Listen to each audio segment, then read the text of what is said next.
And welcome everybody to the PUBG Continental Series 3. My name is Contra alongside me is Play of the Day, and we'll be bringing you the top level action of Asia Pacific. And of course, it's been a wonderful weekend. I hope you guys are enjoying it so far, but we are about to begin our very first round of the entirety of the PCS3 for Asia Pacific itself.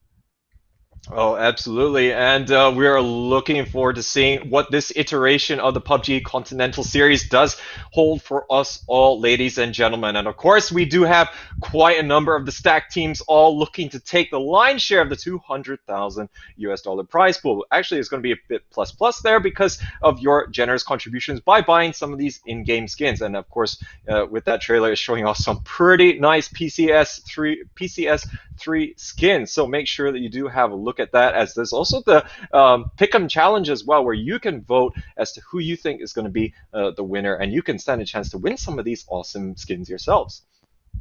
That's right, and of course, with that being said, there's so many of all these big names that will be playing all across Asia Pacific. We've got teams from Thailand Master Series, Vietnam Series, also hailing from Indonesia, Philippines, as well as the MYSG Series.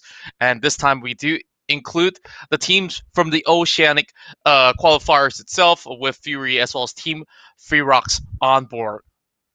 Yeah, we do have all of these teams here. Some of them are going to be a bit more on the familiar side. We have seen them appear very much so here at the PCS level, and also last year, when it comes to Southeast Asian competition, there are some new ones as well rising to the plate. As pretty much the 2019 powerhouses. Not all of them are still here, but of course PCS2. We did see the 2019 powerhouse of Divine Esports, now known as LG Divine Esports, is going to be trying to retain that title after an exciting finish to that competition. Of course, they tied with Fury Australia at 188 points, and they had to go down to tiebreaker scenario. And it was so close, so intense. I'm just hoping for more of the same. Yeah, I believe that we're going to be seeing Fury out for blood this time, looking to take what they deserve, as they were down to the same points. But then again, we've also have other top teams out there that can put up some real big frags, such as Buriram United, Day Trade Gaming of the side of Thailand, of course, not forgetting Purple Moon Esports now coming back into action. And from the side of Vietnam series, you've already covered Divine Esports being the champion of PCS2. So alongside, there's going to be those veteran names of Subang as well, coming in from Cerberus Esports, and also Battle Oriental Leads did decently well in the past PCS. So there's still so many of all these teams really rising to the challenge, and we can definitely see a couple of shift of rosters coming to a couple of all these teams, and we'll slowly get to that as we look to the format of the entire competition and how many games will be played out for today. I believe it's going to be two maps inside of Miramar as well as Erangel for our very first day, and we're about to see a whole lot more to come, and this is going to be the schedule for the PCS tree. Yeah, so APAC, we will be having 6 days of competition, ladies and gentlemen, as we're going to be seeing who can come out on top. Each day is going to be having 4 matches apiece. And of course, yes, we have all our teams, the best, the cream of the crop from Thailand, Vietnam, Philippines, Malaysia/Singapore, and of course we have Oceania. So I mean, with all of these stacked teams here, we can still see that there's going to be quite a bit of a tough competition. As we've been alluding, that there have been some roster changes for some of the teams. Some of the older teams have come in. Now, like say from Thailand specifically, Purple Mood, I think as Contra mentioned, is coming back into the fold sharper. While they might be new in terms of an organization, the players definitely are going to be veterans here of this stage. 3 of the players there coming from Golden Cat in the past, where they actually did manage to take the championship in the Super Cup. So this is definitely a team not to be trifled with. They qualified first as well in the latest Thailand Pro League. That's right, and with 5 slots over on towards Thailand as well as Vietnam, the other teams will be looking into the board to be able to actually pick their way up. But this is going to be a lot of all the map information for you guys to look out for. As day one will be starting off inside of Miramar, and later on two more maps inside of Angle before we hit back in towards Miramar. So 6 games a day. It seems like we'll be up for the long haul, and all the way down towards. Well, actually, I read it differently. It's from left to right, basically. So, yep, that's pretty much the way to go. So that's 4 games a day, and for today as well as tomorrow, we'll be starting off with Miramar, and this is going to be your point system to be played out pretty much unchanged, with the chicken dinner rewarding 10 points, second place with 6, and the number will dwindle all the way down to 8. Anything below a ninth place will result in towards no placement points whatsoever. This is where kill points really changes the game. Oh yeah, and when you combine the two, you get match points, and that's what decided the last PCS2. So we'll wait and see if that's going to be featuring. But of course, same prize pool is coming out here in PCS3, 200,000 US dollars in prize money, and of course, 12.5% of the in-game sales will be heading to that prize pool. But in general, it's still going to be supporting all of the teams that are participating here, as additional 12.5% will still be distributed amongst all of the participants. So it's already a huge achievement for any of these teams to be able to qualify for the PUBG Continental Series at this level of competition. They are the best of their respective regions, and it's not to be trifled with that they're able to really overcome some of the local competition. And I think looking at PCS3 as well, we said that was a very intense and exciting run in to see who was going to be able to win the race. There were 5 different teams that could have won it, and they're all from different regions, and that's a real testament to how competitive it's really getting at this level. That's right, and I think that seasons after season, we've seen teams really growing in terms of strength, not only on those five volumes. There's so many different ways that they've been playing out the game. Sometimes you just need to find a way to survive till the very end to close out with a top 3 finish, which will still result in abundance of all that sort of the end of the survival points for the team itself. So even when they're down with very few members left, there's always something that they could pull off at the very end of each one of these matches. But with that being said, there's going to be pretty much 4 games for today. We expect it to be very explosive, and I just can't wait to see what's going to be happening by the end of day one. I mean, one of the things that we always talk about, for every tournament that we have, because the competition always changes, we always have a different meta in a way, and depending on how the teams like to play. And I'm pretty sure that people who do follow the PUBG esports scene quite closely will be well aware of that. But of course, that does mean that we get to see a lot of different things, and different teams will want to try and stamp their authority as well, because of course certain rotations will be a little bit more favored compared to others. Not to say that they don't have a deep playbook, but definitely some work better than others. So, name of the game on day one in particular will be to, earmark or certain areas on the map that are going to be no-go zones for other teams. But sometimes it's easier said than done. Everyone will want to try and contest for certain places. And, to add a little bit of spiciness to the mix, these teams, they do get to practice with some scrims before each of these match days. So they do actually have a little bit of face time. So we might see a little bit more of a refined game when we actually get into match number 1 shortly. That's right, and usually in the Scream Grounds is where you decide, okay, where is the dropping point, which is going to be pretty much safe for them instead of going in for contests numerous times with the rest of the teams that want to book their way. Say you want to contest for St. Martin, which is pretty much nearer towards the center of the map, alongside with Picado.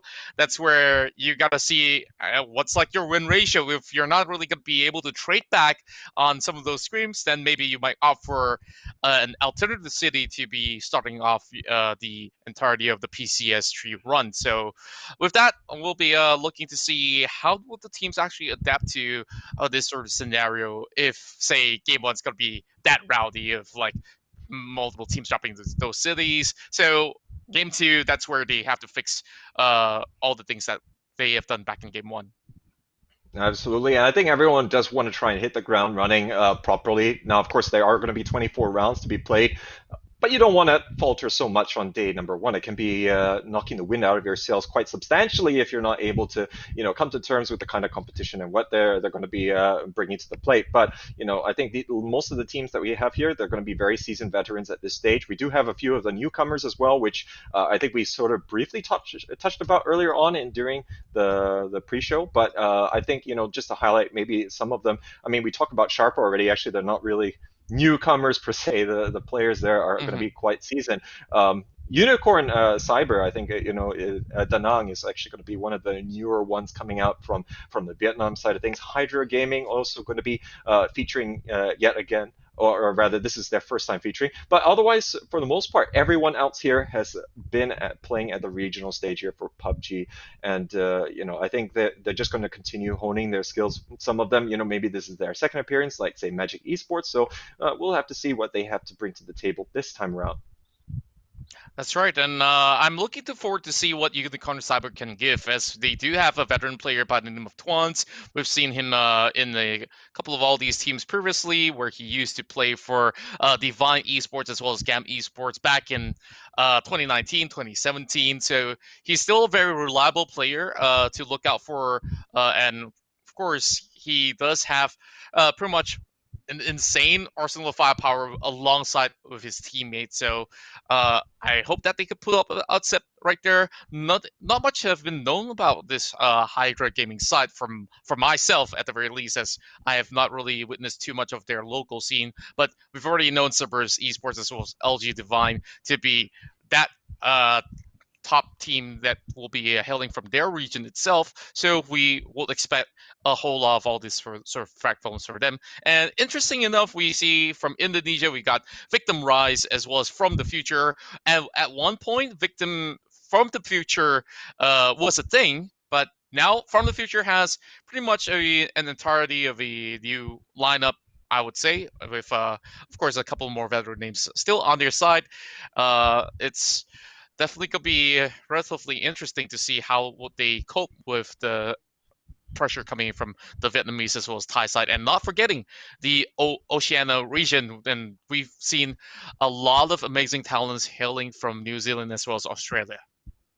Oh, indeed. And, I think we were talking about how PCS2 ended. Fury Australia coming crucially close there right at the end. Had to go down to tiebreaker that they lost out on those match points as Divine was fragging out just a little bit better. And their best match was a little bit better than Fury's best match in PCS2. But, of course, they are bringing relatively the same lineup. They have changed out Flood with Joxy with Battle Arena Elites. You could say that they had a player swap for all intents and purposes. And Flood, let's not forget, did definitely contributes quite substantially to Battle Arena Elites in PCS2 or in the run up to that as well. Of course, Battle Arena Elites, they were one of the teams that was leading at different points of the competition. Now, of course, they fell off towards the end, but they did have the chance right up to the end matches there. But they look pretty good as well, qualifying for this one with Joxy in place of Flood. So the Malaysian team will definitely be looking to bring it to them. Fury Australia, definitely going to be looking at them as being a very significant contributor, to the overall competition. But I think if I were to look at the teams that we have on display here, definitely Battle Arena Elites, Fury Australia are ones to watch here. Divine, I think it will come down to whether or not they can continue to play consistently. I think PCS2 definitely gave them their first chance to really play a bit better than we'd seen them play in the first half of the year. Cerberus, they've always, qualified near the top of any of these Vietnamese leagues. But the unfortunate thing is that hasn't really translated into the regional stage. And then finally, I think, looking at Thailand, partly we're going to see Sharper and Bariram contribute quite substantially. They are always going to be, knowing the players, delivering on this kind of stage. That's right, and I'm glad that you actually bring up both Battle Arena Elites as well as Fury, because now that of course, they both had shared the same player, which is going to be Flood, they will possibly know each other's tactic for a little bit. I'm not too sure about whether or not can Battle Arena Elites look at all these sort of movements as well as rotations coming in from the side of Fury, but they've pretty much Flood has absorbed a whole lot of those info that he required to understand Battle Arena Elites like the back of his hand.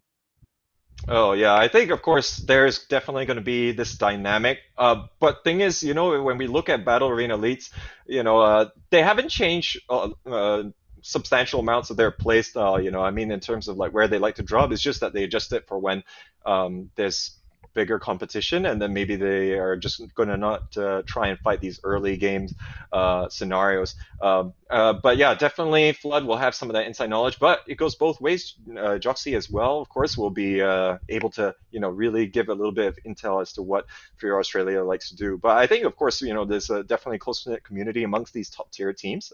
Definitely a lot that Mhm. can be shared amongst them. But I guess, the fortunate thing is, of course, it's not just Fury versus Battle Arena Elites. You still got another 14 other teams there, all throwing their That's hat right. in the ring. Yeah, and I just can't wait. Like the first game's possibly giving the players a little bit of time to get themselves ready before we go in to see all the sparks flying up in the air. And with that, very first round starting off in Miramar, of course, being the largest of maps, uh, pro players have definitely played countless of numbers of games in this one. How's it gonna be like in terms of the circle if it moves up towards the north side or the west side? I think central zone is going to be pretty interesting to see, as most of the teams won't be contesting for no, multiple areas, but battle in the leads usually drops inside of power grid, which give them pretty much free reign to control that hill, while the rest of the areas like St. Martin, Picado possibly will be a very much of the control zone for Thai teams as well as Vietnamese teams. Yeah, I think it can vary quite substantially. I think, in recent times, like we have seen Battle Arena League, say, for example, go Power Grid, but then they also like to swap around, going to Minas Generales as well in that region. So it really varies based on that, but they do have their favorite spots still. And I think, Circle will not affect it too much. I think some of these teams, they do pick some of these spots where no matter where the flight path is, they can kind of get there reliably. So that's definitely going to be playing a crucial factor. I'm not too sure if we're going to get too many of these teams that really want to try and go for a lot of the early aggression either as well. I think when we look at the point system, it's always something that we talk about. With these rules, of course, it doesn't always put a huge emphasis on just getting the placement points. But these teams know that these kind of rotations during the early to mid game is important for their late game. The late game, so that they can get good positioning, and based on that, they can use that advantage against other teams, get the kills, get the points. But looks like, ladies and gentlemen, we are ready for match number one here of the PUBG Continental Series Season 3. And, Life is actually going to be a little bit less neutral than normal. Yeah, it's landing all the way down towards the southern side, and man, I'm enjoying the music already. Let's see what we have here, as we'll see most of the teams already dropping out. That's going to be pretty much Fury moving upwards, or that's pretty much Ferox of the side of the Oceanic qualifiers that will be headed in towards the northern side. Well, it will be Fury down towards the bottom, while BAE will try the way to float in towards La Bendita, hoping to reach Minas Generalis much later on. Purple Moon, direct flight in towards Los Leones, while right down below, we do see FTF being significantly close by, so we might just see those early contention here. As we'll look across the map, El Pozo will be filled with Free Rocks already getting their guns inside El Pozo. But as for the side of Hydra, they do have a stray member right in the middle of nowhere, so I don't think that there's going to be any sort of weapons for them, as we'll slowly look into it, so where the circle will shift into. Angel Lions having Mad Dog here, still looking for his cures, as LGN Bots has found himself a Scarl, as well as perhaps, well, an M16.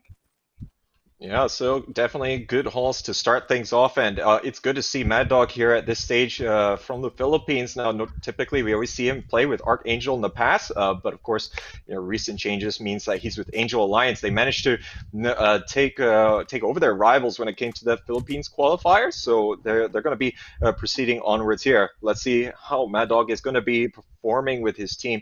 I think it's always these player movements, going to other teams and growing a new competitive environment, is always a pleasure to see here, as really they just able to grow the competitive scene to quite a mature stage here. But of course, there's still room for growth. Battle Arena Elites, they've managed to actually secure quite a bit of that early mobility, which is ever so important here on Miramar, and continue looting up here before they have to travel west side again.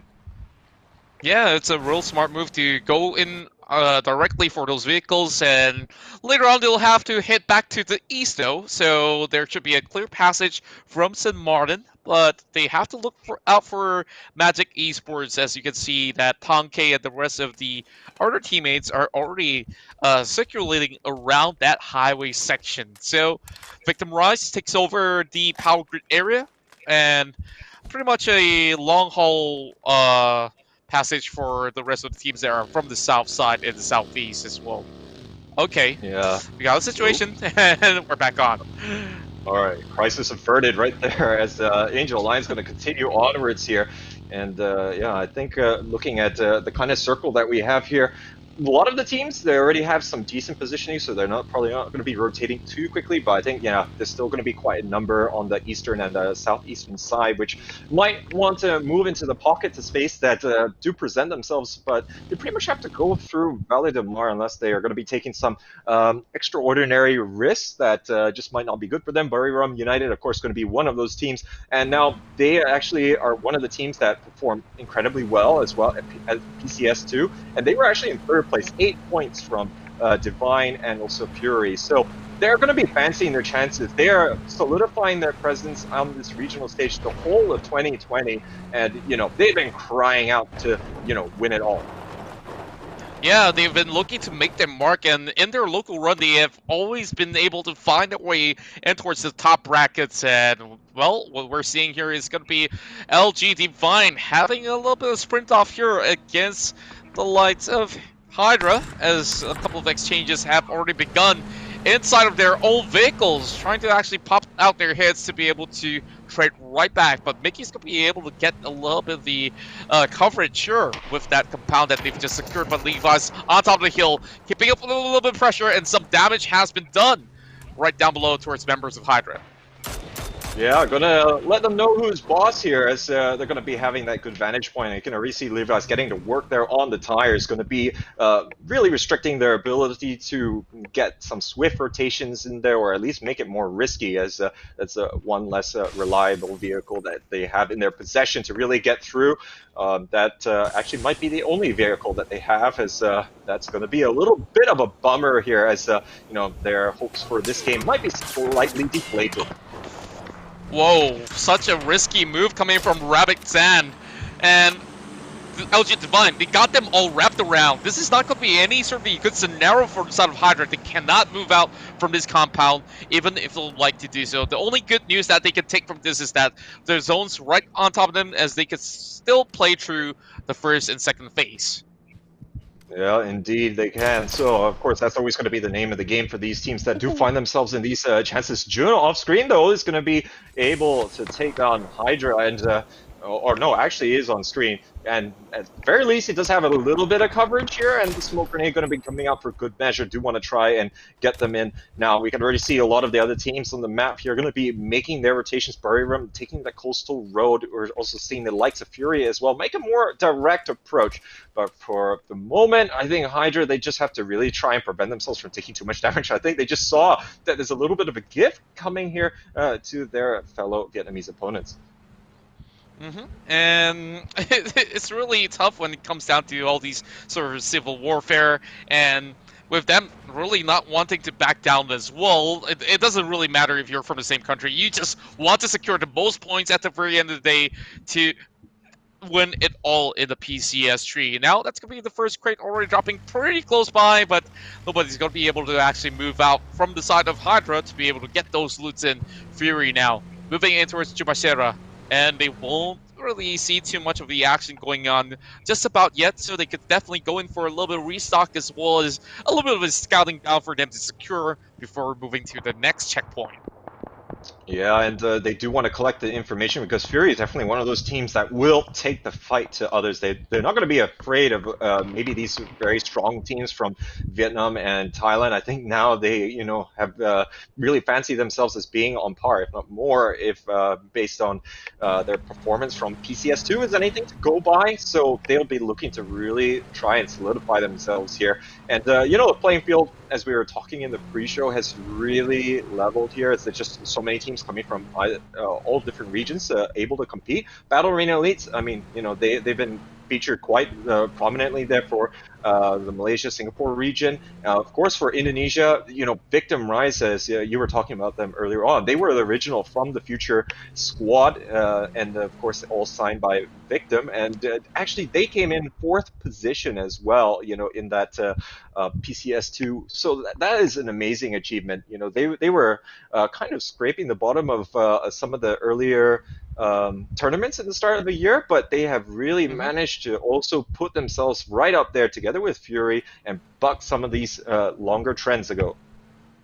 Yeah, we hope to actually see a more consistent run coming from Victim Rise, as there are days that they don't really get too much of those pointers. Now, moving on towards a different team here, we are already seeing the Unicorns here suffering a little bit of the tick of the Blue Zone damage, but then again, it's still phase number one. Nothing that is going to be worrisome for them. They could easily just pop in a couple of all these boosters, get themselves a drink, and they should be pretty much A-OK. But as for Best here, he's already soaking towards half HP, and it's still a bit of a drive, and they might just beat up with Buriram right there if they were to cut by towards those hills leading in towards Jumatera. And same goes towards the side of FTF. Moving from the northeast side, they will have absolute clearance. Now, BAE is going to be on the northeast side as well, so this will center upon Ladriela itself. Yeah, it looks like this next circle is actually going to be relatively neutral. That's why you see so many teams already having some decent spots. You see some micro adjustments coming out from these central teams, but for the most part, they're going to be solidified. And, like, as you were saying, like, they got all these teams coming in still tanking damage from the blue. This is part of their strategy anyways. They're going to have a little bit more loot, and based on the circle in relation to where they wanted to loot up primarily, this is some adjustments that they're going to be making anyways in their game. Just have to see how adaptable they want to be. Hydra Gaming here going to be able to get out from that watchful gaze from LG Divine Esports and going to have a compound for themselves. Oh boy, Simon T almost getting hit right there, right through the window pane. And BAE is going to be moving across, but most of all these sort of these shacks as well as the compounds of warehouse has already been taken in. Cerberus now booking that the state, they're not going to be letting Battle Arena leads come right through. As you can see in there for Horror, stops right by, tries to go in for the headshot, doesn't really connect. He's seeing a little bit of space towards his fellow teammates, but there we go. 3 more members knocking in towards the edge there. Basil starts going to be repositioning in towards the next hill itself, and here comes the frags flying in. Oh, both teams here are looking to stand their authority as they are going to start closing in close quarters right now. Joxy taking quite a bit of damage here, but Sophia is going to come up huge for his team. Takes down Stupog. Basil is actually getting third party there by Tinoy, and now Battle Arena Elites. They're caught in a very tense position here. They can get third party as well. Haisaki also going to be weighing in from the side. Battle Arena Elites going to be taking a little bit more time. They do not want to get too much damage taken against them here in these early stages. Yeah, it's unfortunate that they couldn't really secure full pointers by taking down members of Cerberus, as Subang also gets finished off by Gen Plus right across those hills from quite a distance with the SKS. No pointers for VAE unless if they finish up the rest of Cerberus. Oh, indeed, and now this has been dicey here for Cerberus. As, really, they have been, looking to try and get a good start here to any of these PCSs, and it just doesn't seem to happen too easily. But now they've still got two players to worry about, or rather, to worry about the surrounding areas that is being contested here by Battle Arena Elites. Currently, their new squad member Solo's all the way upstairs here. He's going to be absolutely surrounded here in just a moment as they're pushing up here. He takes down Neferhor. He gets down Joxy as well. Can he take down Loki's as well? Loki's doesn't know what's up. He does manage to get him though. So this is exactly the break that they need. As Haisaki, he's nowhere to be found. Well, he's lucky enough to be able to survive that blow. Now Haisaki only down to 25% of health just left. Well, Loki's needing to actually do a lot of revival as the main core support that they do have. But thank goodness, great coverage from Sophia to be able to do a little bit of trading back towards the side of Paisaki. And coast seems to be clear as you see a couple more taps coming from the side of the Mini 14. And, well, Battle Arena Elites, they only get 1 pointer out of this entire engagement. Yeah, and anyways, I think they're going to be pretty happy with the kind of territory that they managed to get. At the same time, it's just also calming the nerves, with these kind of team engagements that you have early on. I mean, Cerberus, they're definitely not gonna be feeling good from that one here, as their game one chances, is looking pretty grim. But in any case, yeah, good trading of bodies there from Battle Arena East to really get that last member. But now we're going to see how this next phase is going to be affecting the teams already. Going to be a flurry of movement as everyone is trying to focus in a little bit more. Our Angel Alliance and Sharper Esports already going to be having very good spots here. They could potentially contest a little bit more of these late rotations. Oh boy, Flood goes in to hammer down that Mirado, but it will definitely nullify the FTF side. And there will be Mipanzizu on the ground. But it's not going to be pretty much a clearance for himself, as most of the members of FTF hoping to trade back. But here comes a big nade coming across. He's trying to go for the save, but it might not be just time. Great connection over the side of Hexagon. And he will look for that Molotov to finish them off. Oh, that was ill-fated maneuver there to rotate right next to the Oceania team, as Fury Australia going to be completely obliging of sending a couple of their players to the lobby. Now Gypsy Danger and Triple 165 here are going to be trying to duke it out by themselves, but not without casualties though, as Ronan, he's going to get picked off. Los Santos is actually going to be picking that up, as we're going to have Purple Mood moving up right next door. Yeah, this is a little bit more concerning for the side of Fury. And they could be flanked from another angle as well, coming from the far northeast. While DXG still have a 4-stack on their side, but right across it's going to be Magic Esports. So back on towards the side of Angel Alliance. With them having pretty much of a great elevation, they can still do a whole lot. And they can definitely just choose to camp around here for a little more, waiting out for Phase 4 to appear, as the rest of Unicorns have been able to just get themselves right in towards a very safe estate with the valleys in between pretty much unoccupied.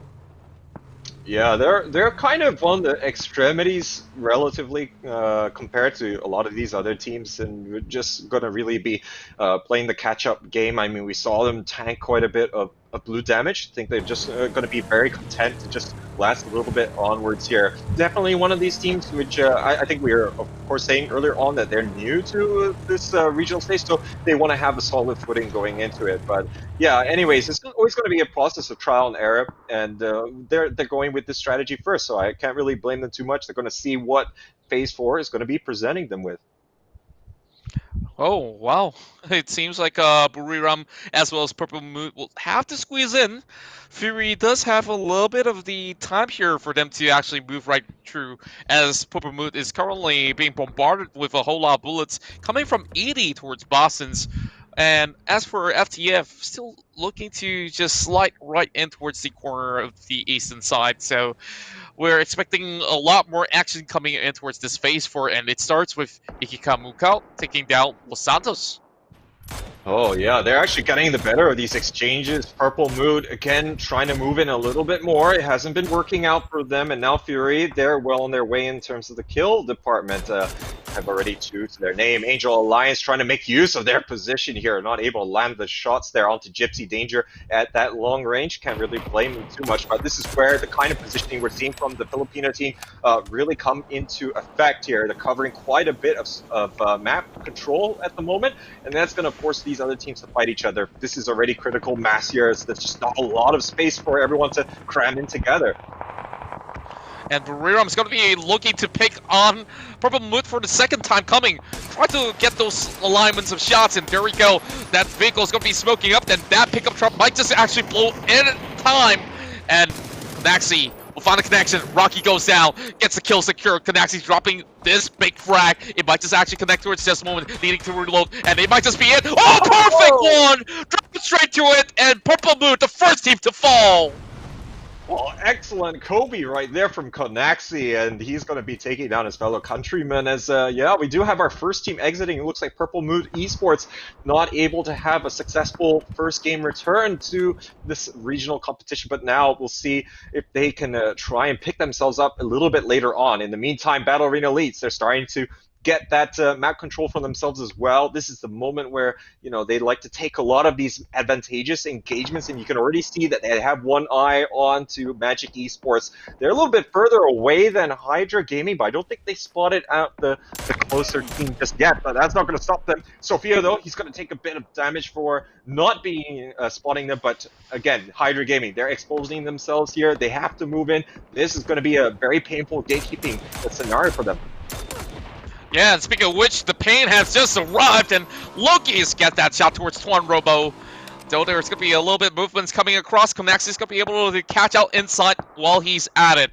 And Bariram getting stuck from behind as well, so that's definitely not going to be all too much for them to work with. Twan Robo already getting too depleted. These three members coming from Hydra, there's almost nowhere that they could actually run to, as they're definitely headed in towards the lower side of Monte Nevo without much of that pressure coming from Battle Arena Elites on that side.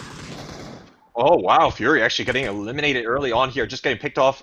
Angel Alliance going to be dealing final push, but now looking at this here, Battle Arena Elites, they're starting to move in close quarters here towards Hydra Gaming as they have managed to get across there with that flurry of smoke grenades, but look at the amount of coverage and angles that are being established here by Battle Arena Elites. They're trying to spot them out. They are seeing some of the trails there from the utility being tossed out there, so they're going to be having a generally good idea, but Hydra Gaming also looking for that first contact. So far, nothing has happened just yet, as now Circle going to be shifting further south. These teams need to decide, do they want to be in a protracted engagement or not?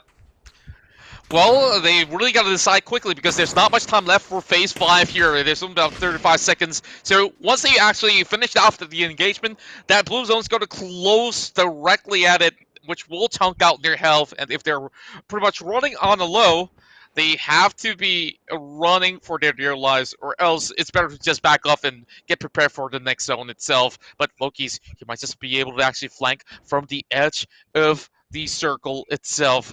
Now, with a little bit of the bird's eye view, here comes Loki's trying to actually pick them off. Great spray, but it will not knock out Mickey.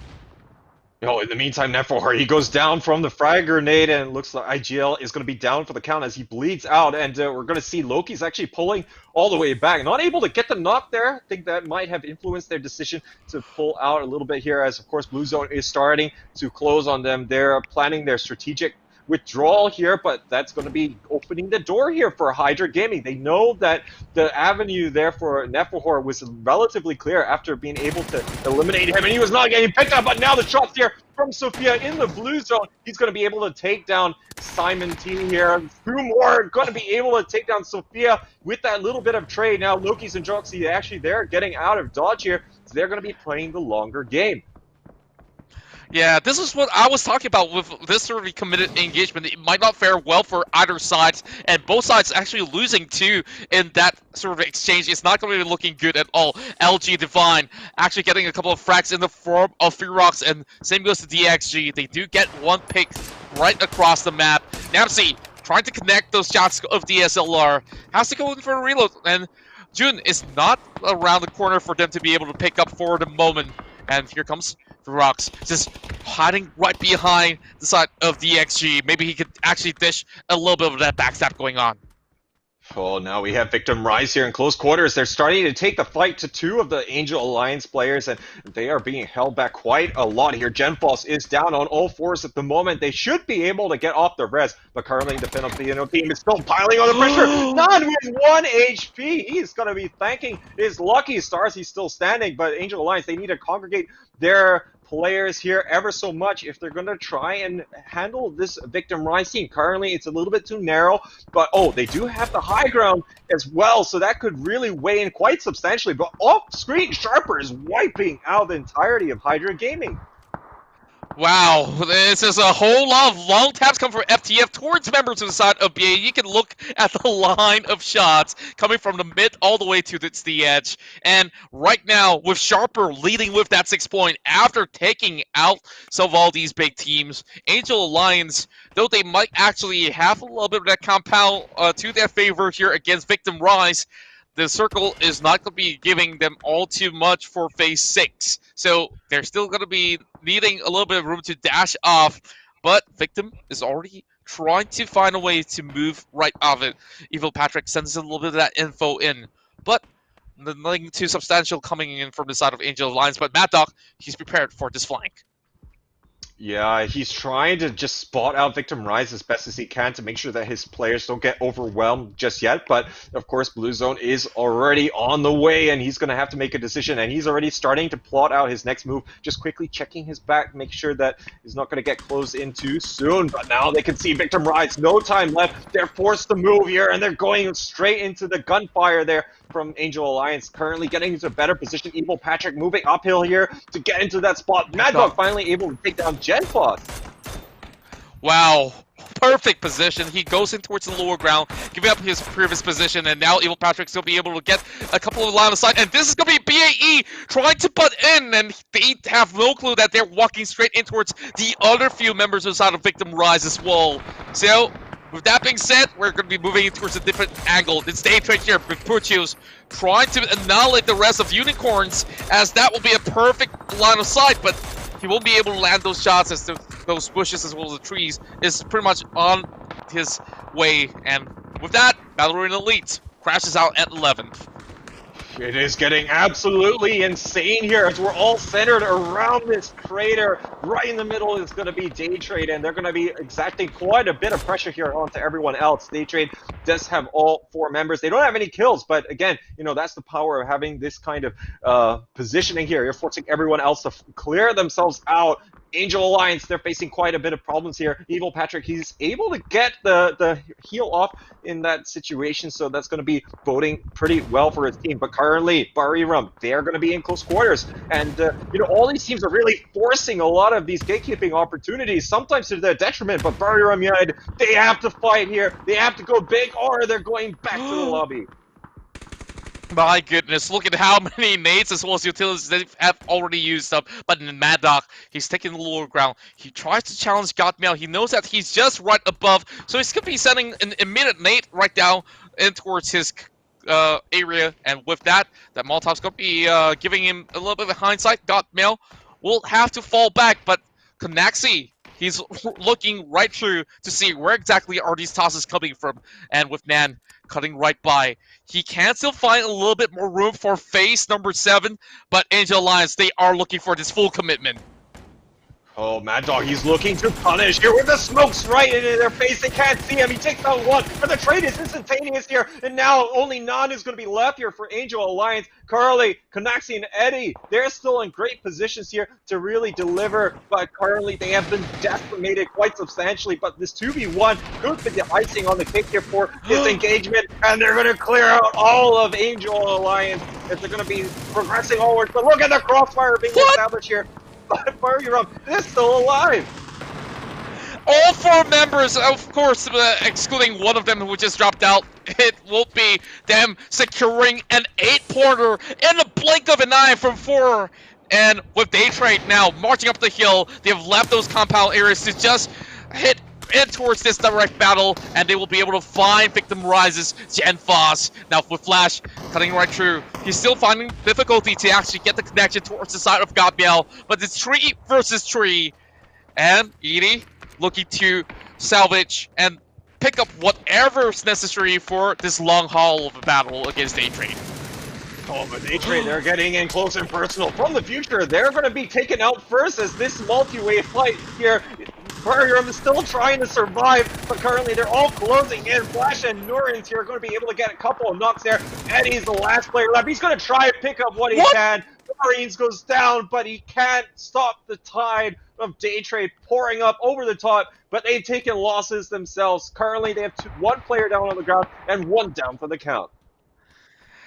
Absolute insanity. We should just seen so much back and forth going on, and it went pretty much down to the last few moments out there, and Buriram eventually have to bow out. Now it's the XG trying to push through towards the side of Sharper, and it's going to be Haisaki, the one and only member remaining from Cerberus Gaming that has left the compound after that huge push come from Battle Arena.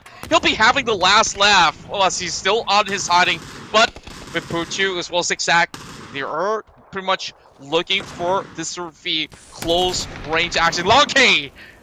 Oh boy, he didn't really finish that off, but he's hoping to get right across the corner. Tries to climb towards the roof to be able to get this pick up here.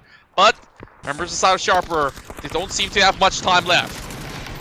Oh, things are getting down and dirty here as everyone's getting close quarters. Long K moves in. He's going to be cleaning house. Long K, are you kidding me? He takes down the entirety of Sharper all by himself, and he's looking to move onwards here. Division X, they are cleaning house on the western side. They're going to be focusing on making some significant inroads. Next up, Aisaki, potentially LG Divine Esports as well.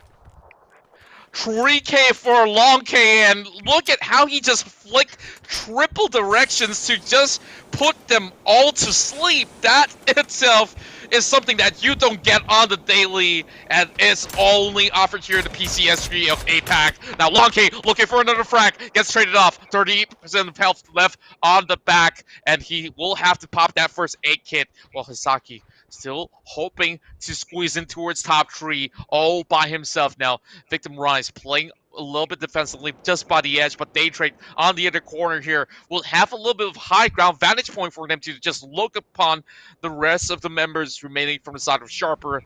But Daytrade, they're watching right through, and it might just be some really good use for them. And here comes DXG repositioning, driving through in such a dangerous situation, and it's going to be Divine that will catch them out. Oh, that was maybe a little bit too ambitious with searching for a new spot, and now they're going to be relishing the bit of cover they got, but Levi's, he gets taken down by Flash as LG Divine Esports have given themselves away, and look at this, everyone is going ham at one another. Fergus trying to shoot at multiple targets here, only able to land a couple connections, and he's going to receive some himself. Haisaki, though, he finally comes alive with this first kill here as Victim Rise, they're going to be caught out. And oh no, looks like the blue zone is enough. I'm not too sure if that was intentional or not to deny the points. Well, he was already trying to heal off as he couldn't seem to find a safe way to climb down the hill. I guess it's not too bad, but here comes a Flash onto a Flash. Lucky enough, he's going to be inside of the smoke, so members inside of LG Divine could not pick him up just about yet. Haisaki, though, getting ready, and he will be able to move right and towards the top 4 by taking out Kamals. And this is it. Yeah, it's only 3 more teams remaining here as LG Divine, they still have 2 players left, but all the name right on top of Haisaki. Butcher is coming up huge. Day Trade, it's a 2-on-2 battle here with Divine Esports. Nemesis here from PCS2 is these 2 teams are going to go ham at one another. 2 versus 2, and it's crazy enough that Puchu's actually dropped that nade right on top of Haisaki, giving him a big boink on this helmet before he blows out. So they trade now, getting flashed out as well. They are going in for a big wraparound, but they do have the safety net of the vision blockage of the smoke. Now Flash as well, trying to look for the average as he spots out Namsi, but oh, there goes Puchus. Now down to 1 versus 2, as he will be able to dish out the damage. Levi's one elastic of health left. He's going to be able to pop that first aid kit. So 1v2 in this sort of scenario. Will he be able to actually do all too much? Now, pit up across the corner is Levi's on the push, but all these smokes, he couldn't see all too much, but random sprays inside of the smoke. This will be LG Divine with the first winner chicken dinner in the bag for Vietnam. Yeah, they're going to be delivering once again. The reigning champions from PCS2 is going to be taking our first game here of PCS3, and yeah, it was absolutely gritty towards the end, and you could see a lot of teams just hungry, but of course the reigning champion's going to be all that much more starving here as they're going to be streaking ahead here, most likely to a little bit of a lead over their competition. It's just first game out of the 24, and I'm just loving what I'm seeing here. This is just the first thing that's on our plate, and we're not even on our main course just about yet. So with that, of course, we congratulate LG Divine for taking the first game, and they're still pretty much right on track towards their streak to get themselves in. But this is going to be the highlights of the matches. So Lulzy here almost wiping out the entirety of Battle Arena leads. Yeah, I mean, he did well to hold them off as much as possible. Battle Arena Leads dealing some early first blood damage there. But of course, as the match progressed on, we started to see some of the challengers rising to the plate. Burium looking very comfortable, taking a lot of fights despite being surrounded. Able to get so much from this game here. 9 kills plus here before they got eliminated by Daytrade. Daytrade also getting to the end here, but Division X Gaming, they had a great one. Sharper was on a tear, but they managed to take them all down through Long K. Yeah, and Haisaki was definitely that pleasant surprise that we did not expect. And yep, that big nade just dropped right on top of his head, and it went down to this 2 versus 2, while Levi's will be able to catch that very final K to be able to send his team on top of the leaderboards. So that match itself, extremely explosive. We see great usage of every single utility in that very final fight, and that's what we're about to see for all of our upcoming matches to come as well. And well, it had Miramoran act extremely hectic, and I just thought that, hey, at first we see Daytrade getting a little bit of leads here and there, and suddenly tides have turned once again, and it's honestly anybody's game. All the players of all these 16 teams are looking at their best, and of course, still 20 more tricky games to come. That's absolutely what we want to see here, ladies and gentlemen. It's definitely getting everyone's blood pressure up here for the very first game. And, I think we've seen a lot of the teams, able to demonstrate such great ferocity, that, I think where you can see a lot of them, rising to the plate. Just that, certain teams getting closed off. Buriram, they impressed me incredibly there after they were able to take a number of engagements. They had Angel Alliance, which managed to get the first blood there, but they absolutely got slaughtered there towards the end, and they still managed to shut down from the future and half of Daytrade. So excellent play coming out from them, but LG Divine in our first match is, of course, going to be the chicken dinner winner and also taking the lion's share of the points here in the first game, 15. And Daytrade, they're going to come in second with the 12. Buriram United with the 10 kills on a real spree there is going to be getting 11 together with Division X Gaming. Yeah, and Division X Gaming did get a high frag volume alongside with Buriram out there to be able to achieve this 11-pointer for each respective team. Sharper Esports, of course, doing extremely well. They could not seem to be able to close out the game all too efficiently in their own form, but all over on the side of Cerberus, we also see 7 points for themselves. Angel Alliance with 5. Meanwhile, on the next page, we have Hydra Gaming on 9th placement, and 2 points for Battle Arena League's Magic Esports Fury, as well as from the future, with Pokemon securing only 1 pointer.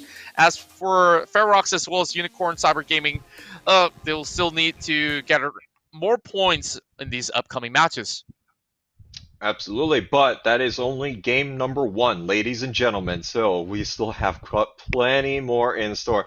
I'd like to thank all of you for tuning in again as we're set in for a very exciting PCS competition once again. So big thanks to all of you, PUBG Corporation, our other partners here, K&K Revolution, Cause Effect, and of course this is all brought to you by Geek Events. That's it for now. We'll take a short break. I'm Play of the J, and he's Contra. We'll see you in a bit.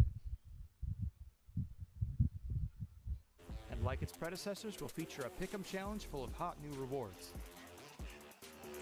This Pick'em Challenge begins on October 28th for PC, or the 29th for console players, and lasts for 3 weeks, closing on November 19th, right before the final week's match begins. During this time, you can check out real-time tournament standings, information on participating teams, and player stats in the Esports tab in-game. You can also get some information on how teams performed from regional qualifiers, and even which players to put your eyes on.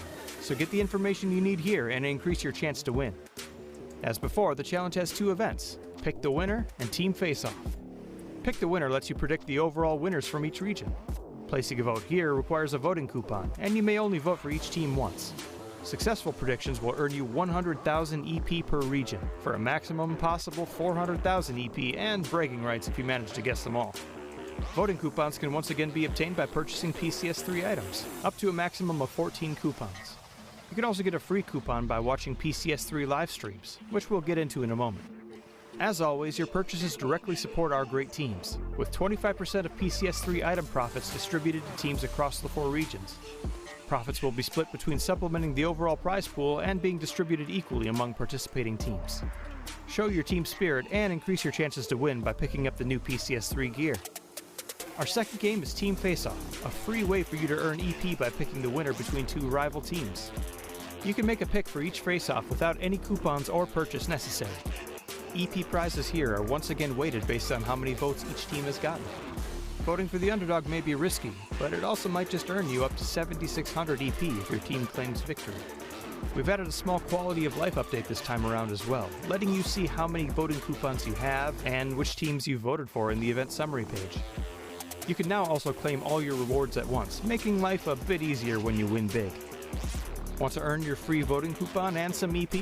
Pay close attention during PCS3 live streams. If you see a code pop up, enter it in-game quickly.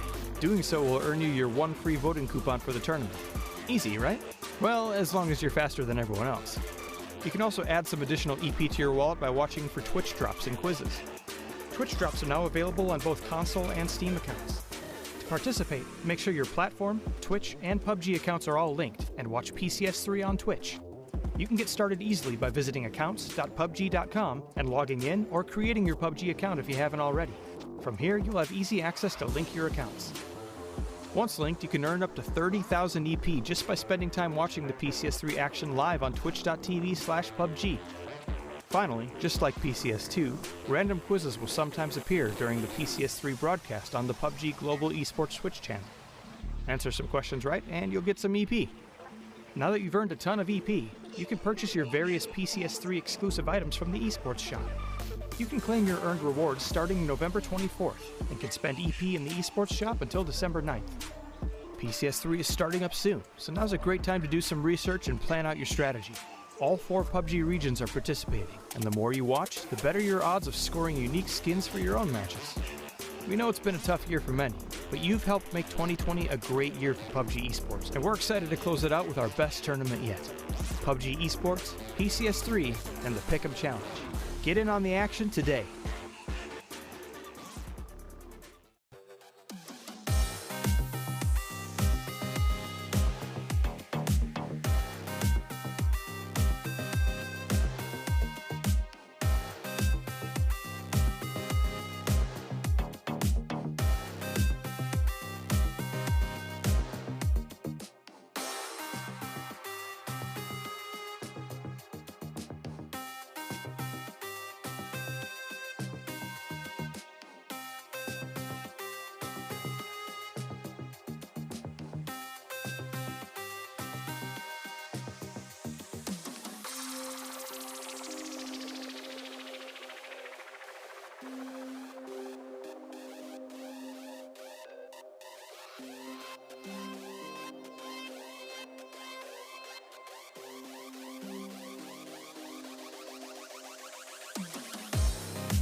Welcome back to the PUBG Continental Series number 3, APAC, ladies and gentlemen. We're looking forward to getting into our second match of the day, and we've had quite a bit of a crack to start things off, and we have to thank PUBG Corporation, KK Revolution, Cause Effect, and of course all brought to you by Geek Events for making this show all possible. So excited to bring you more. I'm Play the J, he's Contra, and Contra, man, who are you going to be picking at this point, because we just got so many teams here pulling out such great performances, it's making it tough for us, right?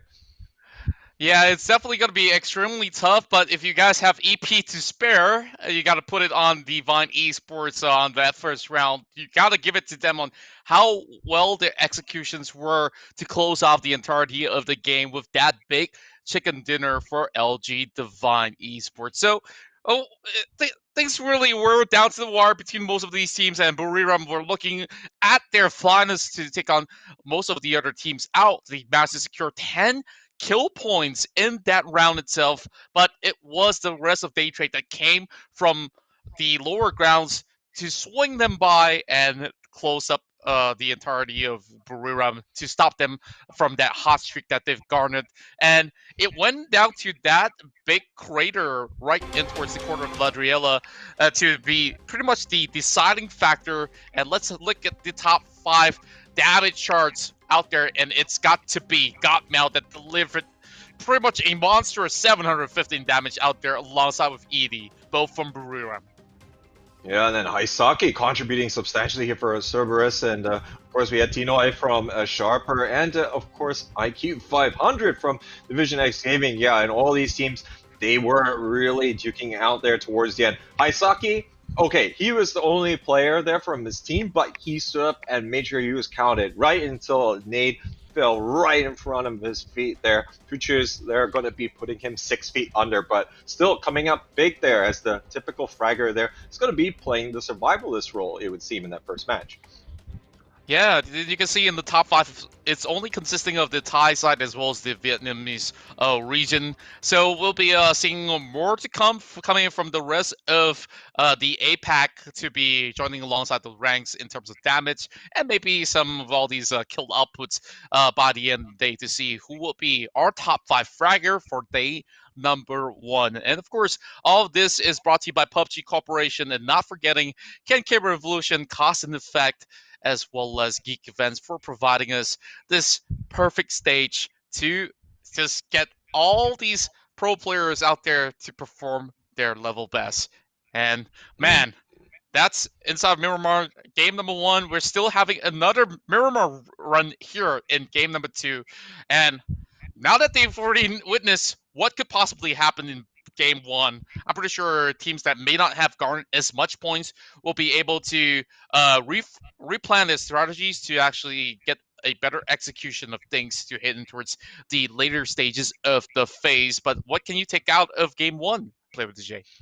Well, I mean, looking at this one here, well, of course, we'll see refinement from the teams. A lot of them look pretty sharp already in terms of like how they wanted to navigate certain situations and fights. You know, make sure that they were going to be maintaining as much of an advantage, or trying to minimize the disadvantages that they might have had. And a case in point was a lot of these teams that wanted to take a lot of these. Gatekeeping opportunities. I think Battle Arena Elites against Hydra Gaming was one of them, and we saw that feature quite substantially amongst different teams. Angel Alliance as well against Victim Rise, all really trying to press the advantage to the breaking point, even if it meant that these teams were going to be hanging outside the next zone a little bit longer. They wanted to try and gain every bit of advantage, but of course that hasn't always gone to plan, as some of these teams just so gritty, able to stay alive no matter what, and these other teams that warmly in maybe their other qualifiers might have been able to garner quite a number of the kills in the process. But enough of that. We're going to be seeing whether or not that this is going to be quite the feature here in our match number 2. So all the way here from the eastern side, all the way to the west, and we're going to already be getting a few of these teams dropping out early. Yeah, and this is more of a balanced flight path for most of the teams to be able to secure their township, as we've seen FTF headed in towards Hacienda de Patron. LG Divine's going to be doing exactly the same, sending Levi's up towards the corner and also headed in towards St. Martin as well. Pretty much if the scouted drop for the likes of Manny, as we'll be able to see all colors all moving across the map. And Kado seems to be slightly empty, but Cerberus will be headed right in towards that corner, as LG Divine have moved past the side of St. Martin to head in towards a scattered loot tactic to start off the game. Oh yeah, so I think everyone has to take what they kind of have, and then the lack of having too many teams. Oh, it looks like we're having a very Oh similar no. circle to game number one, but this is even more awkward, I dare say, for some of these teams. But yeah, I mean the fact that we haven't had a lot of early contention in these drop zones kind of means that everyone has done their homework. Everyone is kind of familiar already based on the scrims as well, where everyone likes to go. They don't want to have these early confrontations. I think is kind of a rarity to see that Battle Arena elites fighting against Cerberus at that stage. But that's not even like phase one. So I mean these teams, they're relatively averse to that. They all know how they have to get the most number of points for their efforts, and they're going to continue with that overarching strategy. And looking at the map early on, we see another circle pretty much centered upon Montenegro, and that's going to be Sharper Esports' ground for them to control. So they honestly don't have to worry about too much. All they have to do is to check for every single angles to plot their next attack for whoever comes right in. As we look in towards Buram United, we'll see pretty much some interesting settings from the players itself that will pop by on your screen from time to time. So you guys can also take notes of that so that you guys can try out what the best players have been doing for them to get to this sort of the international stage when they train hard enough for that. Now, Angel Alliance, they do seem to have a really good positioning from the early to mid game on the past match of Miramar. Now that they're going in for pretty much of the different take stance on this, are we going to be expecting the same sort of the play style coming from Angel Alliance, as they did manage to get quite a number of frags, but not enough for them to get into the final two stages?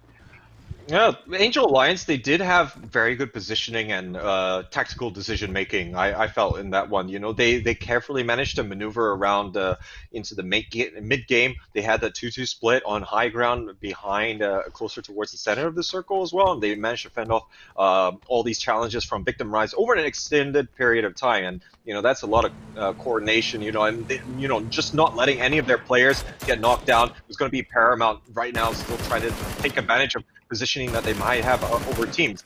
But of course, we did see them drop out after getting a few kills for their trouble, as they just got down and dirty into a fight there with Buriram United. And Buriram United, they look absolutely lethal from that first game, and can't really blame Angel Alliance. I think they definitely have got it going in the right direction. And certainly they could still pull off pretty much the same thing, just having to be a little bit more careful to check around their surroundings, and they should be able to garner more points than they could have in game number one. So now that we've seen some early rotations moving about here, it's going to be a Magic Esports that will be cutting across towards this highway where Victim Rise have already planted themselves at. So this is going to be a little bit concerning, but what exactly is Jen Fox doing in the middle of the road? Well, Well, just trying to get some elevation, but I don't think that works all too well. yeah, I mean, like, you can only stray too close to the sun here before getting shot down, and now it looks like Purple Mood Esports, they're under pressure. There's, going to be a little bit of opportunistic spray coming out there from Unicorn, as they're just going to stop partway through their own rotation phase, which they got quite a long way to go, and they look as though they are trying to speed up the pace a little bit more than what we saw in the first game. They were taking blue damage. Here, they're again going to be all the way on that eastern coast, and making some adjustments already here in game number two. And as for the side of LG Divine, they're taking all these high ground vantage points just to scout out ahead, looking to actually clear some room for the rest of his teammates to be able to move right past. Now, already leaving the graveyard, it's going to be Battle Arena Elites, hoping to pass by the Picado section. And Picado has already been left readily available, as Cerberus has already done all their looting. But right on top of those hills of Power Grid, we are seeing Victim FT. Sorry, not Victim anymore. I gotta remove that. It's FTF, as they will be moving on top of the hill. They won't be getting themselves too busy with those taps anytime soon. But what do we have here? It's LG Divine versus the likes of Magic right down below. Yeah, current leaders and winners from PCS2 already going to be taking that high ground spot. And yes, you can smash through those now. As Numsy is going to be relishing with that one. As yeah, for the most part, I remember, I think we all remember in all our games, how treacherous those could have been. But yep, they are Yeah. definitely going to be very much a permanent feature for sort of something so destructible. I'm glad that these changes were made, as it's so necessary. There are times that you are trying to hightail your way out of those sort of flying bullets up on those hills, and you just crash in towards that haystack, and you suddenly stop your moving vehicle. Like, okay, that didn't make too much sense, does it? So, Hmm. finally, more towards real life scenes, you could easily just move past those haystacks. Yeah, probably could do that. Battle Arena Elite's looking to have a better game too here, spraying in quite substantial volumes there, but it's actually corralling from the future straight to Victim Rise, their fellow Indonesian competitors here as they're going to be moving in there, but Victim Rise doesn't have the high ground. Cheaper, it's going to take down the triple 1165, as now they're going to be all suffering quite a bit of a bombardment here, as you can see the flurry of frags all coming out. Gypsy Danger taking quite a bit of damage. Actually going to get shot from two different sides. Genpos is going to be able to get the knock there, as really this is getting them all tied up there. Battle Arena Elite wants to get in on the action as well. Oh, they are looking to third party this. Looking down the hill, he might just be able to connect. Sophia tried to tap him off, but he's not going to be able to land those shots all too perfectly. Zenfos will be able to knock out Mipanzuzu, and Kaisaki secures a kill. Oh, everyone wants to get in on the action. Cerberus and also Sophia all shooting at that long range, but Genpos and Chimoy, they're all getting in there, and they're going to be taking down from the future. And that's going to be a swift action there, but they are not out of the woods here. Battle Arena at least still trying to do damage there. Nephahor taking down Kamals in that exchange. Now Sophia looking out for more. And he's looking to pick up the fall member of Victim for the moment. Loki's hoping to catch some of all these members out there, as he does see that broken vehicle. Sophia now soaking in some damage. He needs to make sure that he is pretty much safe as he walks all the way back. So coast is clear for him, as Loki's now pushing it through, hoping to actually get a little bit more glimpse of those members of inside of Victim Rise, but they have already moved with whatever they had right down those hills, and looks what's next. It's Buriram also coming in through the same passage.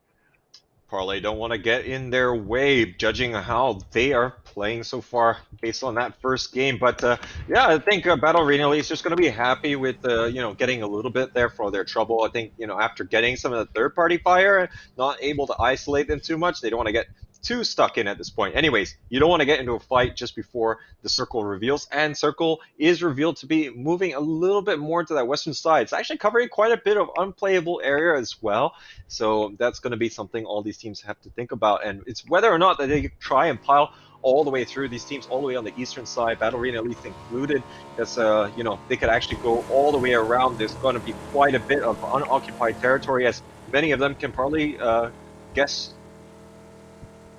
Mm-hmm. Yeah, and like all these sort of slow rotation coming in from this purple moon is going to benefit them as they are moving in from Valdemar. So if they take that western side of the highway, that should be pretty much a direct access to be able to book the next sort of phase coming right in. As over on the side of Hydra, they're taking this game absolutely slowly, tanking the blue, and now over the side of Angel Alliance, still on top of Ladriela. This is just barely by the edge of the next phase, so it's better for them to actually look for another better angle for them to actually take some of these fights. But Sophia raining in those bullets right through, and Rain on the other side has been able to receive a little bit of damage. So BAE, although they are not really getting that full commitment right through towards Buriram, they are pretty much down low on health, and they will be trying to get themselves back to 100%, as this is definitely going to be a little bit difficult for them to challenge. But Ferox in danger. Oh, they are right in this close quarters battle here with Sharper. Sharper looking to see if they can flush out any of the members in this building. Currently not going to have anyone, but they don't know that. Ferox currently having 2-2 split, and this is where it gets incredibly dangerous. If you lose one of the players there on either side, it's really going to snowball very significantly in out of your favor. And I don't know if they're going to really try and get the players in their high socket, though he's trying to be a little bit opportunistic here as he's trying to get any of these Sharper players. We're just going to be too overzealous and moving to the building. They're going to be slowing things down ever so much to make sure that they don't really fall foul of this 6 run. In the meantime, we'll be looking to see if he can spot out any of these Thai players getting a little bit overzealous. Oh boy, here comes the push as well. 20 over HP left, and Imuma comes in from the back, and this could be Cerberus here with Subang already being knocked out. Rain tries his best to actually put those bullets in, but Rain will still fall flat no matter what. But look at Cam Siva! He trades all over the corner, and now trying to salvage the situation. Ferox with Sweet Soul tagging it from the outskirts. This is not looking too good, but Maxono still get the kill for the side of Sharper, and this is going to be pretty much an 11-pointer for themselves, and although they lose one, they still get pretty much a decent chance at it. Well, that was an absolutely brutal home invasion right there. Sharper, while they do manage to get that little bit of territory, kind of had to pay for it. They did take 2 knocks, one of their players just getting fully eliminated, but they still have 3 to carry on here, so I'm pretty sure they'll look at that as a bit of a win. Haisaki, in the meantime, was actually being a thorn in both of those teams' side as he was just really trying to take them to the cleaners, but in the meantime, see how this is going to be significant or not. Monte Nuevo still going to be very much inside the next zone, and you can already see that a lot of teams here are really going to just try and abuse the kind of positioning that they have. Cerberus in particular, they have the high ground there on that southwestern corner, so that's going to be allowing them a lot of opportunities, particularly against Fury Australia all the way on the downside. Yeah, and now with pretty much of the full northwest control coming from the side of LG Divine, there's not going to be any sort of contest that we'll be seeing from the victors of Route 1 in particular. But as for the side of the Unicorns, they have just moved past the southern side, which we saw even the likes of Purple Moon was around the corner. So this is one interesting spot for them to just find ways to just squeeze right in. Same goes to the side of Angel Alliance, still taking by those hills as they would be expecting some visitors right up ahead. Yeah, and very different game from Angel Alliance, just given how their positioning has been relative to the circle. So they're playing on the periphery that we saw maybe the likes of Unicorn play in match number 1. So it's going to be a good acid test to see how well prepared they are. Unicorn is actually going to be a little bit in the near vicinity as they're all approaching here on the southern side. So we'll see if this is going to be a little bit of a problem. Currently, Daytrade is going to be a little bit further inside the circle, so it might be offering a little bit more stiff competition, but it looks like they're going to spot them out and land quite a few shots here to boot. Yeah, no instant response coming from the side of Unicorn as well to tag Nan towards 66 HP for the moment as Evil Patrick has the scout hit. Is this section absolutely cleared? And pretty much a great pickup here by Mad Dog. Instant finishing move coming towards Bess. And now, Unicorn, they're only down to 3 men. Yeah, so this is a little bit awkward, and they're giving away their position. Daytrade is going to be very aware of that, so they are going to be potentially sandwiched, but in the meantime, they do have a little bit of hard cover to really try and shelter them from such respite from either direction. In the meantime, Fury, they're having a little bit of problems. They lost Flood there. I think it was a combination there coming out from 2 of the Cerberus gaming players and able to really take them down, and we saw them all get picked off a little bit in game number 1, so little bit uncharacteristic looking at how we are accustomed to seeing them, especially these guys. They will take a lot of players down with them in general, even if they do go out in a round, so it's a little bit uncharacteristic to see them not get enough kills. Yeah, and with Flood getting taken all too early in this game, they're going to be losing a whole lot of firepower as we knew Flood to be one of the biggest fraggers of the past couple of tournaments that we've witnessed. So with a little bit of the shift of the play zone, we'll see where exactly will land on top of. Free Rock's going to be inside, and it's going to be moving right in towards Monte Nevo again, which means Battle Arena leads. They have to just squeeze in towards this warehouse for now. That shouldn't be much of a problem, but on top of those hills, I believe that's going to be a couple of members from the side of the EXG also trying to make their way in. So this itself, we'll see more of those fights upon those hills of the south side as they will try to contend for the area of play, while Puchos will be able to get that headshot pretty much clean towards Unicorn. Yeah, LG Divine trying to really run the gauntlet here, attracting quite a bit of fire as they drive all the way past Sharper, but not going to be taking too much damage, just putting in just enough distance in between them. We might actually see a repeat battle there on the northern side between Battle Arena Elites and Hydra Gaming, but we'll see if this is going to materialize. Purple Moon, though, they're going for the Ferox compound at the moment, and they only have the 2 players there, though.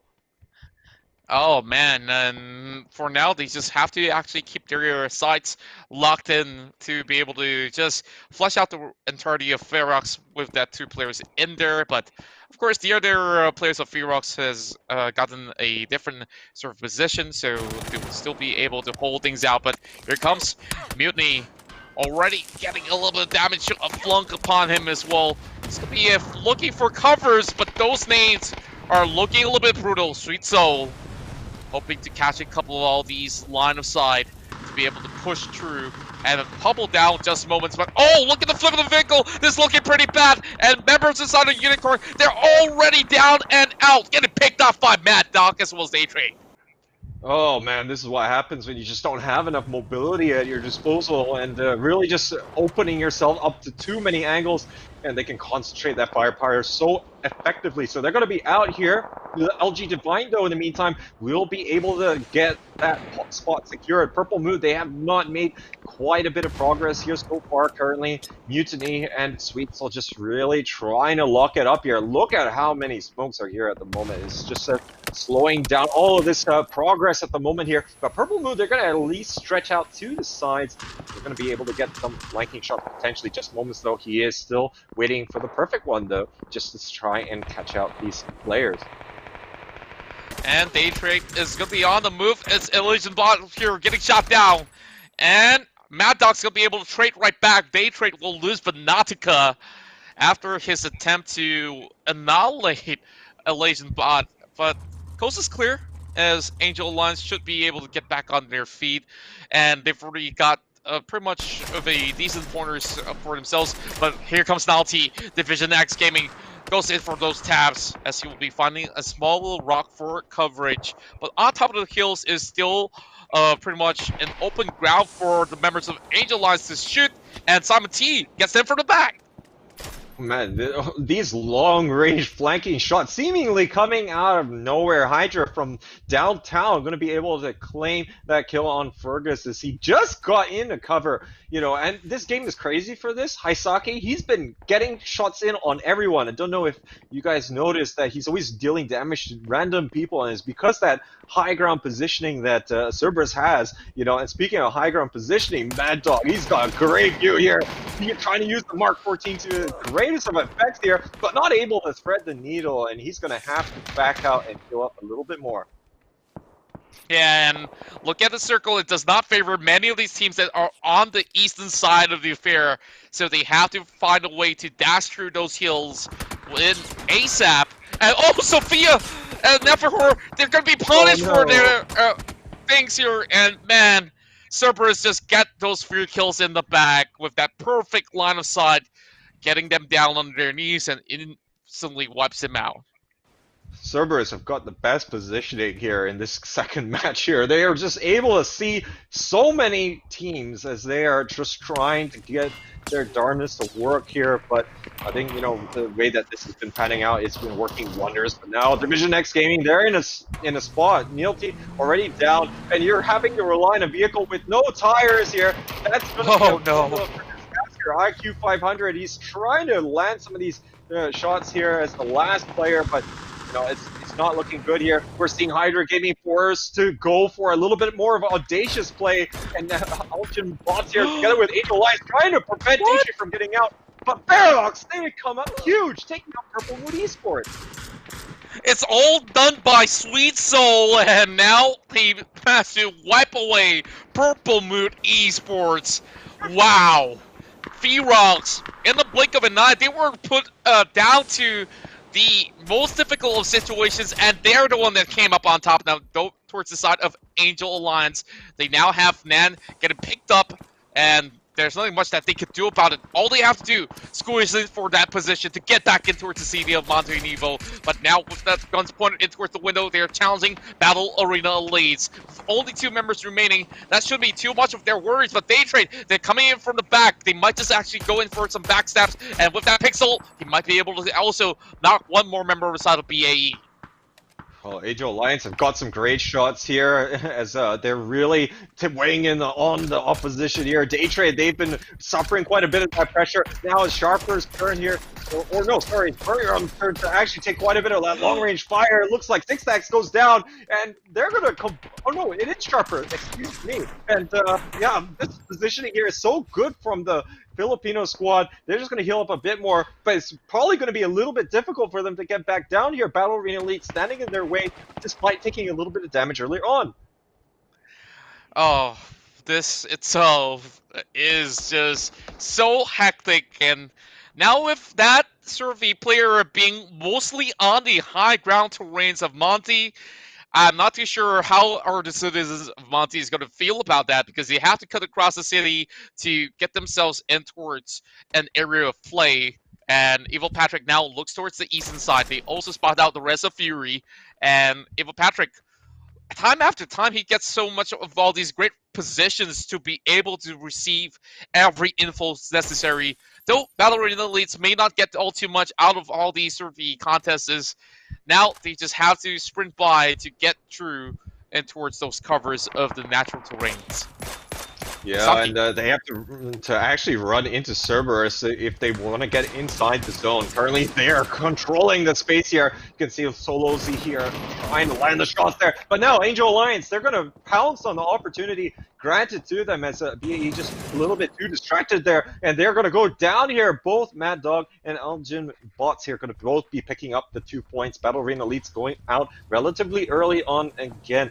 And we'll see whether this is going to work out here for Angel Alliance. They got quite a bit of pressure to deal with, but it looks like Aisaki, he's got other ideas, taking down Evil Patrick, and this lack of coordination, though, is really punishing Angel Alliance. Another player goes down. Aisaki, how is he doing this? Oh, that should be made illegal, but hey, guess what? Angel Alliance at least reached towards that destination just in the right spot for them to get a little bit of recovery, but look what we have right down below. It's going to be members of the side. Oh no, that nade just lobbed through the lower side. Unfortunate, but they still will be able to trade right back. Bot will be the next one to fall, leaving only Evil Patrick. They've already got AK. Whoa, great spray coming across, and he'll be able to get the pixel shot right through the Mirado, leaving only one member behind. And looks like we will see a 1 versus 1 between these two teams. Oh my goodness, Evil Patrick is going absolutely nuts here for Angel Alliance, and Hydra Gaming kind of stumped that a little bit here. They only got 1 player left standing here. Evil Patrick's taking quite a bit of damage, down to 47, but he's going to be coming from this unexpected angle, and that might be the kryptonite here for Hydra Gaming as they all get taken down. And looks like Evil Patrick is going to be picking up a cool 3K, but of course, that's to the detriment of his team. And now, this is where Cerberus Esports can really turn up the volume, but looks like everyone's starting to challenge their position on top of the hill. It's Fury Australia. They're coming in with a vengeance, but it's not enough here as Subang and Solozy gonna absolutely clean house, and double-digit kills already here for the Vietnamese team. 11k for Cerberus and 11k for Angel Alliance, both working through those hills. And hey, it doesn't matter if they don't get that chicken dinner at this point. They say, okay, we've already got a huge swing of a lead coming our way, and look what we have. Cerberus now tops the chart with 20 pointers in the bag. Now LG Divine, they're still looking for another chicken dinner. They still have all 4 members intact, so that's good news for them to just get those volumes coming in at the very final hurdle. Namsi picks up Tonke with that SLR. Yeah, and now I think Cerberus, they're just going to be looking to try and clear things out on this side as I mean, they for sure heard all of that action. I mean, they were shooting at Angel Alliance before. They kind of can guess that they're going to be, still surviving here. But Evil Patrick trying to bide his time, get away as far as possible from the kill leaders here in match number 2. So it's going to be very hazardous for his health if he just stumble upon them. But I think he realizes he's just going to get absolutely slaughtered there if he actually just goes out in the open and just going to hide behind the tree as best as he can. Smart moves, and he already heard those footsteps coming from the top side. So he's just going to be slowly trolling in and hopefully not get caught by Cerberus or even the likes of LG Divine if they were to turn their crosshairs back on towards the southwest side. Now, it's an interesting play coming in from the side of Magic at the very least, just hiding behind that dumpster. Slowly cutting across, 6 more teams left on the board, but look at how careful Evil Patrick is, as he will be checking every single one of these corners. Yep, just a little bit of a side, but looking at the sort of utilities that he have, he's just got 5 more smokes to book his way through, and that level 2 vest has already been shredded out, so I'm not too certain about his chances here. Yeah, anything beyond this point is going to be a bonus for him if he's able to, maybe get a backstab, get a couple kills there onto the LG Divine, currently having all 4 players still standing. Only 1 kill so far in this game, but we know that this can really change on a dime here as this is getting absolutely crowded here. A little bit of an urban finish as well that is always proving so elusive at these competitive stages, but Magic, they're going to be really put to the test here. One of the lesser experienced teams, but definitely going to be favoring some of their position here if they really take the fights the right way. And we do have Miriam, who's been relatively silent for most parts of the Miramar match number 2. And this time, Cerberus takes that Mirado, drives through a real dangerous take on towards this sort of the instance, but our only member remaining for Angel Alliance have already been spotted out already, as he'll be forced to use that first aid kit. And Levi still hunting for the kill, dropping a big nade. There's not much space for him to run and hide, but he's still trying nevertheless, climbing up those hills and just finding a little bit more room. It's not wise for him to just pick up that challenge against LG Divine. Yeah, it's going to be a little bit unfortunate for your late game aspirations, but you can already see that this is already crunch time here for Evil Patrick, as he's going to have to really be forced to get the smokes out. He just can't transition past LG Divine Esports all that well given his situation. Now it looks like Cerberus here, they're finally going to be the victims here, as there's going to be a combination of fire here from both Barium and Victim Rise, as they are preventing them from coming down from the high ground. And that's the price that you pay for really getting such an excellent vision, but not trying to transition out from it early on. And looks like Evil Patrick can't catch a break here, and it looks like Angel Alliance finally goes out. Oh no, look at Cerberus there on top of the hill, couldn't really come down, and Victim Rise have most of the members already pointed the gun on top of that section, and they will also take down Cerberus for this top 4 finish.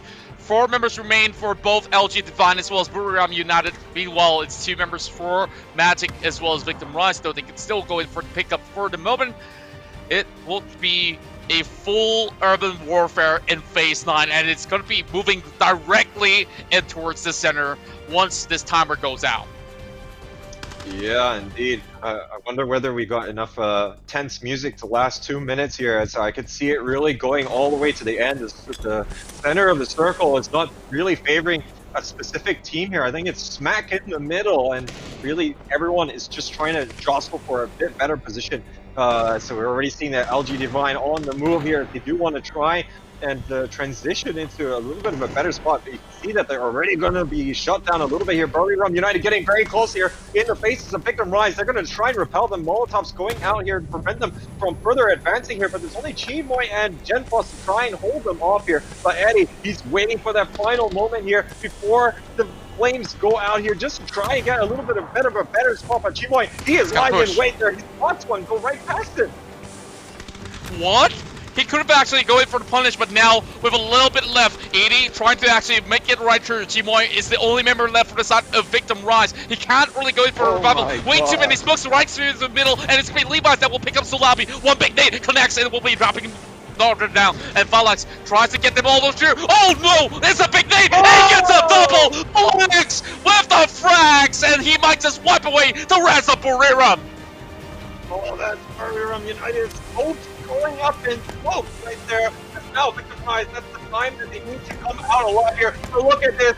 All utilities popping out here. LG Divine trying to spread themselves. No one can see anything. But Buriram, he gets slaughtered here. It's going to be absolute chaos. Divine, they're controlling things here. They're using the half bulb expertly. They're cleaning out Victim Rise this time. There's only Magic. There's only 2 players still hiding out here. But look at them. They're all pushing through the smoke. Levi's, he's right next to the wall. And Namski might be able to catch Kasalas. There's only 1 left. They can't see 2P in front of them.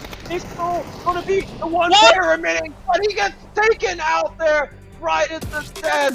My goodness, what a finish here for match number 2. Divine, they come up huge once again. What an intensity of a round this was. Once again, inside of Monte Nevo, it's LG Divine with 2 chicken dinners to book out the matches of Miramar. And what can I say? The Vietnamese side has been mastering the desert dunes, and they will still be your top dogs of the tournament right now. What did I tell you? You got those extra EPs? It's safe to say you can put your chips on the deck, and you might just get more in the form of LG Divine right here. And wow, that itself was so unexpected. Gotta give props to the Magic over on towards that match here, as that big nade has absolutely crushed Buriram United's hope to seal that chicken dinner. Yeah, I think Buriram United would have fancied their chances there, but they didn't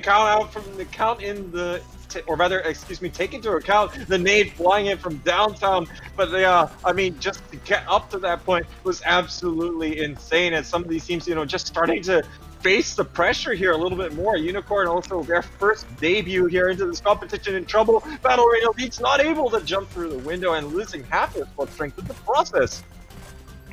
Yeah, it was pretty much of an easy pickup here for Cerberus to be able to get so many kills off the board. But Hydra, with this sort of push, it was pretty spectacular to watch how Evil Patrick maneuvered his way to get the better lead and advance much further into the game. And that was that golden nade to drop out Buriram until LG Divine arrives once again to take the entirety of that matchup. So that itself was absolutely wonderful, and hey, I'm lost for words of what I gotta say about that urban warfare, but it has to be the best finish that LG Divine could have asked for. Oh, absolutely. And, it's definitely not a surefire thing by any stretch of the imagination that the reigning champions would be able to perform so well in the first 2 matches because, looking at how we got to the end of each of them, we know that it could have gone any team's way, it just so happens. But yeah, I think, we've been absolutely blessed to have that urban finish right there. It's so rare that you see it go right to the center, and, more rare still that you get to see in such chaos. No one can see anything. You might as well been in foggy London there, for crying out loud. You can't see anything, as, these teams definitely have got their, fog seeing goggles on for sure. Yeah, if only they add that in towards the game, I guess, like you could just scan through. But, well, Magic on top 2. What are the chances here to be able to challenge the likes of LG Divine Esports in that sense? And Buriram, they did not manage to pick up pretty much high sort of frag volumes. They still managed to get pretty much a consistent run in towards the top 4 itself, which means that they should have pretty much of a good lead to be able to contest the top dog of the tournament. Now let's check out the match leaderboards right here. LG Divine have garnered only 6 kills, but ended the game with that extra point pointer over the chicken dinner to get 16 points off the bat. And Cerberus with 11k, they are going to be moving in towards 2nd place here, with Angel Alliance also securing as much of a point with only one deficit behind Cerberus Esports. That will be a top 3, but Victim Rise comes in with 12 points for themselves, and Magic Esports on 5th. Yeah, and Hydra Gaming getting a much better game number 2 here. 9 points in the bag. Buriram and Sharper, I dare say that they fell down a little bit more here. Of course, Buriram shut down by Magic Esports and that very special nade. And of course, we have Team Ferox coming in 9th position, 3 points. And then, yeah, just not a lot of points garnered from the rest of the teams. Fury, Daytrade, Division X Gaming, BAE, Purple Mood, and of course Unicorn Cyber Danong. As you know, it's been a very tough one here, as we can already see that the competition is incredibly intense here coming out from these teams. I would think that you know, a lot of them will still be able to have the chance to step up to the plate. As let's not forget, ladies and gentlemen, this is only match number 2 out of 24, and we got Erangel coming up right after the break. So I mean, that's something that everyone can look forward to. That's right, and as we check the leaderboards itself, we've seen pretty much a tie in the scores for Cerberus Esports as a Victim Rise. And without a shadow of a doubt, it's going to be LG Divine on the top of the table with that double chicken dinner. But hey, their kill volumes are not as high as we would expect it to be, but that doesn't really matter. All that matters is that they are currently with the 10-point lead as compared to the rest of them. They still need a lot of games to get through that mark. So with that said, of course, that Erangel matchup here, the other teams will need to find a little bit more of that momentum being built back, especially for those on towards the second page. Battle Elites don't really seem to be able to get all too much of a pointer in that past game, dropping with 0 points, no kills whatsoever, as well as ranking points. And for the newer teams on the block, they definitely need to make certain adjustments necessary for them to just be able to get on track with the rest of the competition. Yep, I totally agree. And you know, looking at how things are going, we're having a fantastic PCS3, and looking forward to seeing what else is going to be brought here by all of these teams as we move on to the second half of our competition for today, that is. And with that, ladies and gentlemen, we'll take a short breather, and after that, we'll be looking to see how Erangel is going to be panning things out. And play of the J, and he's Contra, and see you in just a little bit. Information on participating teams and player stats in the esports tab in-game. You can also get some information on how teams performed from regional qualifiers, and even which players to put your eyes on. So get the information you need here and increase your chance to win. As before, the challenge has 2 events: Pick the Winner and Team Face-Off. Pick the Winner lets you predict the overall winners from each region. Placing a vote here requires a voting coupon, and you may only vote for each team once. Successful predictions will earn you 100,000 EP per region, for a maximum possible 400,000 EP and bragging rights if you manage to guess them all. Voting coupons can once again be obtained by purchasing PCS3 items, up to a maximum of 14 coupons. You can also get a free coupon by watching PCS3 live streams, which we'll get into in a moment. As always, your purchases directly support our great teams, with 25% of PCS3 item profits distributed to teams across the 4 regions. Profits will be split between supplementing the overall prize pool and being distributed equally among participating teams. Show your team spirit and increase your chances to win by picking up the new PCS3 gear. Our second game is Team Face-Off, a free way for you to earn EP by picking the winner between 2 rival teams. You can make a pick for each face-off without any coupons or purchase necessary. EP prizes here are once again weighted based on how many votes each team has gotten. Voting for the underdog may be risky, but it also might just earn you up to 7,600 EP if your team claims victory. We've added a small quality of life update this time around as well, letting you see how many voting coupons you have and which teams you voted for in the event summary page. You can now also claim all your rewards at once, making life a bit easier when you win big. Want to earn your free voting coupon and some EP? Pay close attention during PCS3 live streams. If you see a code pop up, enter it in-game quickly. Doing so will earn you your 1 free voting coupon for the tournament. Easy, right? Well, as long as you're faster than everyone else. You can also add some additional EP to your wallet by watching for Twitch drops and quizzes. Twitch drops are now available on both console and Steam accounts. To participate, make sure your platform, Twitch, and PUBG accounts are all linked, and watch PCS3 on Twitch. You can get started easily by visiting accounts.pubg.com and logging in or creating your PUBG account if you haven't already. From here, you'll have easy access to link your accounts. Once linked, you can earn up to 30,000 EP just by spending time watching the PCS3 action live on twitch.tv/PUBG. Finally, just like PCS2, random quizzes will sometimes appear during the PCS3 broadcast on the PUBG Global Esports Twitch channel. Answer some questions right, and you'll get some EP. Now that you've earned a ton of EP, you can purchase your various PCS3 exclusive items from the esports shop. You can claim your earned rewards starting November 24th, and can spend EP in the esports shop until December 9th. PCS3 is starting up soon, so now's a great time to do some research and plan out your strategy. All 4 PUBG regions are participating, and the more you watch, the better your odds of scoring unique skins for your own matches. We know it's been a tough year for many, but you've helped make 2020 a great year for PUBG Esports, and we're excited to close it out with our best tournament yet.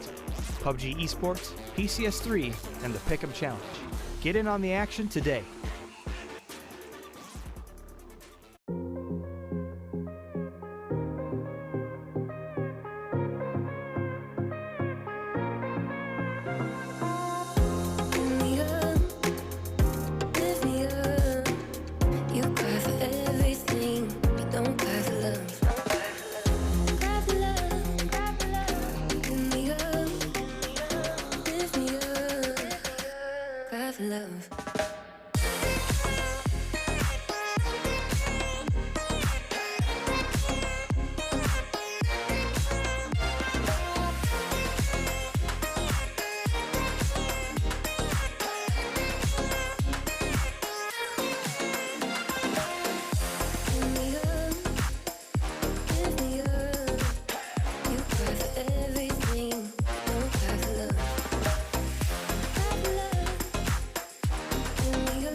And once again, welcome back to the PUBG Continental Series 3. My name is Contra. Alongside with Player of the Day, we'll be bringing you the rest of the APAC run, and we are down to our halfway mark of day number 1 with 2 incredible games inside Miramar being scored in by none other than LG Divine Esports. And what a finishing that was for Divine. Yes, they may not be as explosive back in game number 1, but we have already seen whatever that we need to see who will be coming up on top here. But let's look at the damage charts here for our top 5. And starting off, we got Hisaki with 825 damage being done in that map itself.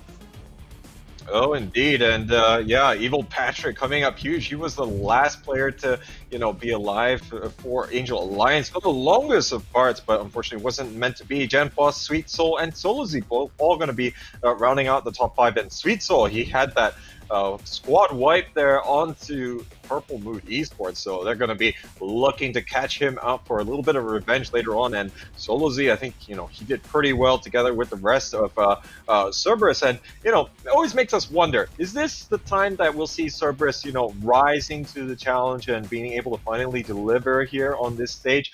They always had that strong roster to always champion the Vietnamese side of PUBG Esports, but when it comes to this stage, it sort of falls flat. But let's see how it goes. But I think that's quite encouraging from them. Even if they did say, okay, we're going to stay here on the high ground, we're just going to try and get as many kills as possible, and we don't have an exit plan.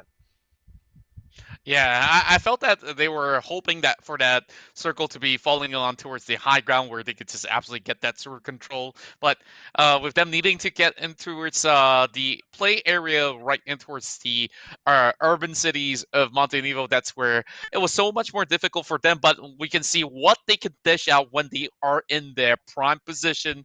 And I'm hoping to see more coming out from the side of Cerberus and, of course, the rest of the regions as well. We're about to start our very first matchup inside of our classic Arangel, and of course, after all the updates, it's been rather fascinating to see these sort of pros to be taking all the actions right through, and man, I can't wait to see how this is going to go. Oh, indeed, and I think everyone is well poised. After also getting a little bit of dirt under their nails with some of these earlier fights, which have been really just absolutely brutal. A lot of these teams have not had like necessarily significant advantages over each other, but everyone is fighting tooth and nail to really just come out with every advantage that they can. Currently, Divine, they have a 10-point advantage over Cerberus and Victim Rise, like 10 points. So we'll see what happens there, but looks like we're going to have some early game action. Ferox is going to contest against Magic Esports in Pachinki. And yeah, this is exactly the kind of territory stomping that we always talked about in our pre-show. That's right, and this is where it will all begin. And this is going to be separating pretty much the north and south side of Pachinki, with the north getting dominated by mostly the side of Free Rocks. And over on towards the island, we only see sorry, not Archangel. It's an Angel Alliance, sure. Well, gotta get myself pretty much checked up. But hey, if they could immediately go into block that entirety of the bridge from Daytrade, who looks to pass right by, and wow, of all possibilities, we begin with pretty much an island ending. We've had some insane rounds to really start off PCS3. I absolutely love it here. Game 1 was just absolutely cutthroat. Game 2 was an urban finish. Game 3 is going to be an island finish. So it's absolutely fantastic. And let's see who is going to step up the challenge. No one wants to be dropping here in Sosnovka, but then again, maybe the flight path also didn't quite give enough credence to it. But Angel Alliance, they're going to be really happy with the turn of events here. Let's see if anyone does want to try and navigate down. But Battle Arena Elites, they're going to be on Milta's side, so this is exactly why they like to go there. If it does go to this kind of circle, they have got a lot of choices. We can probably expect to see them to go to the highest peak there on Sosnovka Island. Bushus is already securing aquatic transportation here just to try and get to a little bit of a better spot together with his teammates. And you can definitely check out the Pick'em Challenge as well. You can participate in that, and we can see pretty much great voting coming across. A little bit of a 1%ers coming in, but wow, the Unicorns have garnered so much support that they are right now on top of the board. Oh. And even for the likes of LG Divine, they are only getting that 10%. So all of you guys, what are you guys waiting for? Get the balance in towards all this Pick'em Challenge, and you guys can walk away with so much good stuff coming from the PUBG Esports side, and whole lot of schemes up for grabs. Yeah, making sure you vote is definitely the trend in these days, ladies and gentlemen, so make sure you do get yours in as well. Of course, it is for the Pick'em Challenge and nothing else, and of course, we'll see if Unicorn is going to be able to deliver later on. Battle Arena Elites, they're going to be making that early rotation as we were kind of talking about. And yeah, they're going to be very close proximity and taking full advantage of that. Currently, no one else has really made such huge inroads just yet, so it's going to be something that everyone else is going to be having on their mind. Island finishes tend to always, drive a lot of these early rotations, just get ahead of the pack, especially, if you do take a boat. I think, we've seen so many instances of teams trying to go for the water rotation. They just get picked up by these teams camping on the coastline. Yeah, and that's definitely one of the harder types of rotation to be executing at this moment here. And with LG Divine, already coming in towards the island. This should be pretty much of an easy task for them to secure areas like the military base, but they're just going to be docking right by. Namsi still hoping to get those small compounds just in case if he sees anyone right there. But Cerberus, yep, goes by the boat, has already reached upon the shore. The next team to be able to cut through that west side of the bridge is going to be pretty much the rest of the teams. But Angel Alliance, they're looking for pretty much the corner junction of the edge of military base on the western side.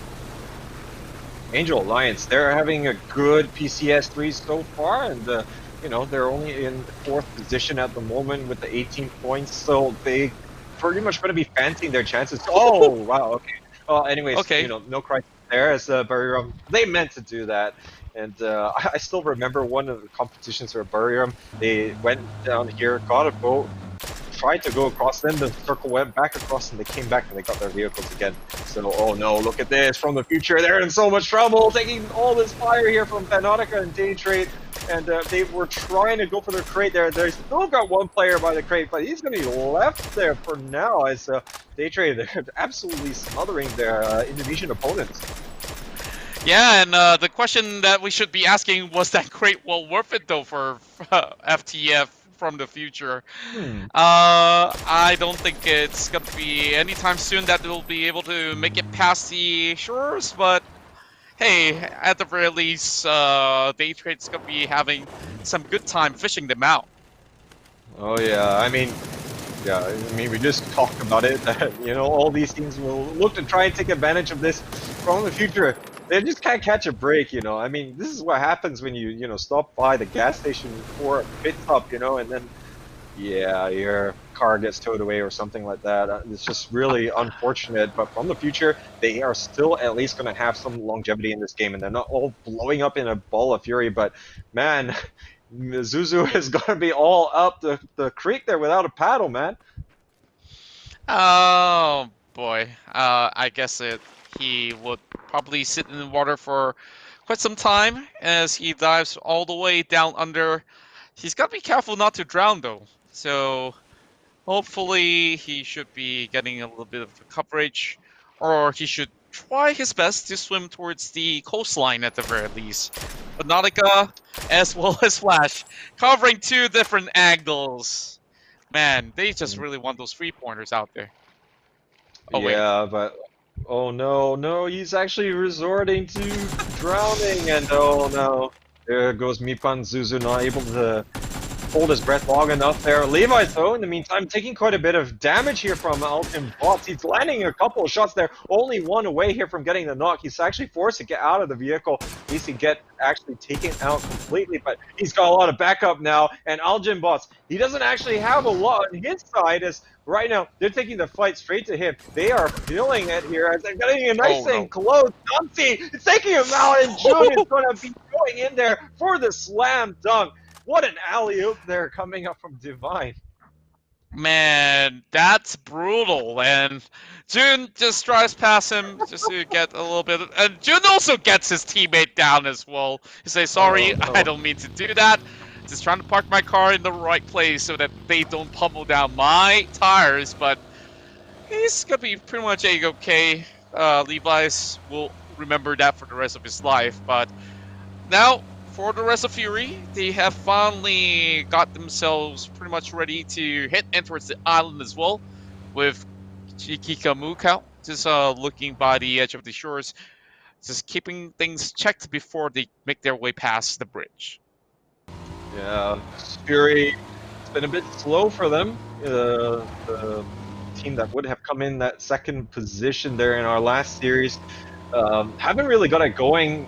First game, they lost few players here and there. 2nd game, they just flat out lost the fight there with Cerberus as they were getting a little bit gatekeep and decided to get close and personal. But yeah, I think there's a little bit more ferocity from Cerberus as the 3-headed dog going to come out on top of that one. Looks like it's going to be moving firmly above Sosnovka Island here for phase number 2, but it's going to be covering quite a lot of them. And honestly, we could see that Battle Arena Elites, they are actually no longer at that highest speed. They're actually resorting for military base, which is maybe a little bit uncharacteristic of them. Yeah, it's something that's pretty much refreshing for me to actually witness, as they are booking the center of the circle itself, and they have ample time to be able to do some trading as well, while the rest of Angel Alliance will be moving in towards the military base as well. This could be Unicorn Bottles Hills, and here comes LG Divine.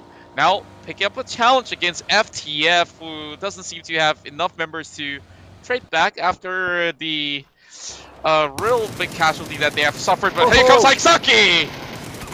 oh, he's absolutely cleaning house, but no, so Lavi is able to get the refrag there, and that's a little bit unfortunate. Cerberus getting a little bit too thin there on the northern side here, but that's going to be for Magic Esports to take advantage of that one. But, you know, that spray looked as though he was going to really take on both of the players at once, but Sulavi is going to escape with just a little fraction of HP remaining. Yeah, and luckily that he managed to turn the tides on his side, but as for the side of Victim Rise, they are going to be sweeping their way across, and here comes Nephacor, goes into the first tabs as well.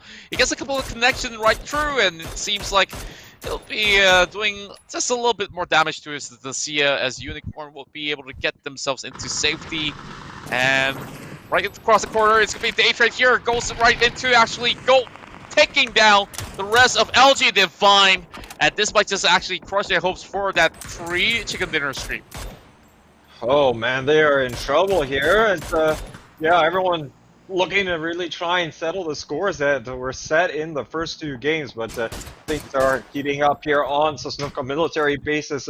It's always going to be offering quite a bit of challenges here in terms of the varying degrees of terrain, but everyone is starting to draw the lines. Currently, the barracks here are going to be pulled up by Unicorn, LG Divine. They still have a couple of players. They're just going to be hiding out here in the control tower. They do have a little bit of vision here onto Sharper and Daytrade, but again, they're going to be in a difficult spot if they want to try and move out. Yeah, I'm pretty sure that there's going to be a whole lot of eyeballs being set in towards this area of play, and Divine this time getting caught out like that was something that's pretty much unlikely of them for the past couple of games. That they have been able to actually find their way pretty much safely across those play area, but here comes the rest of Hydra.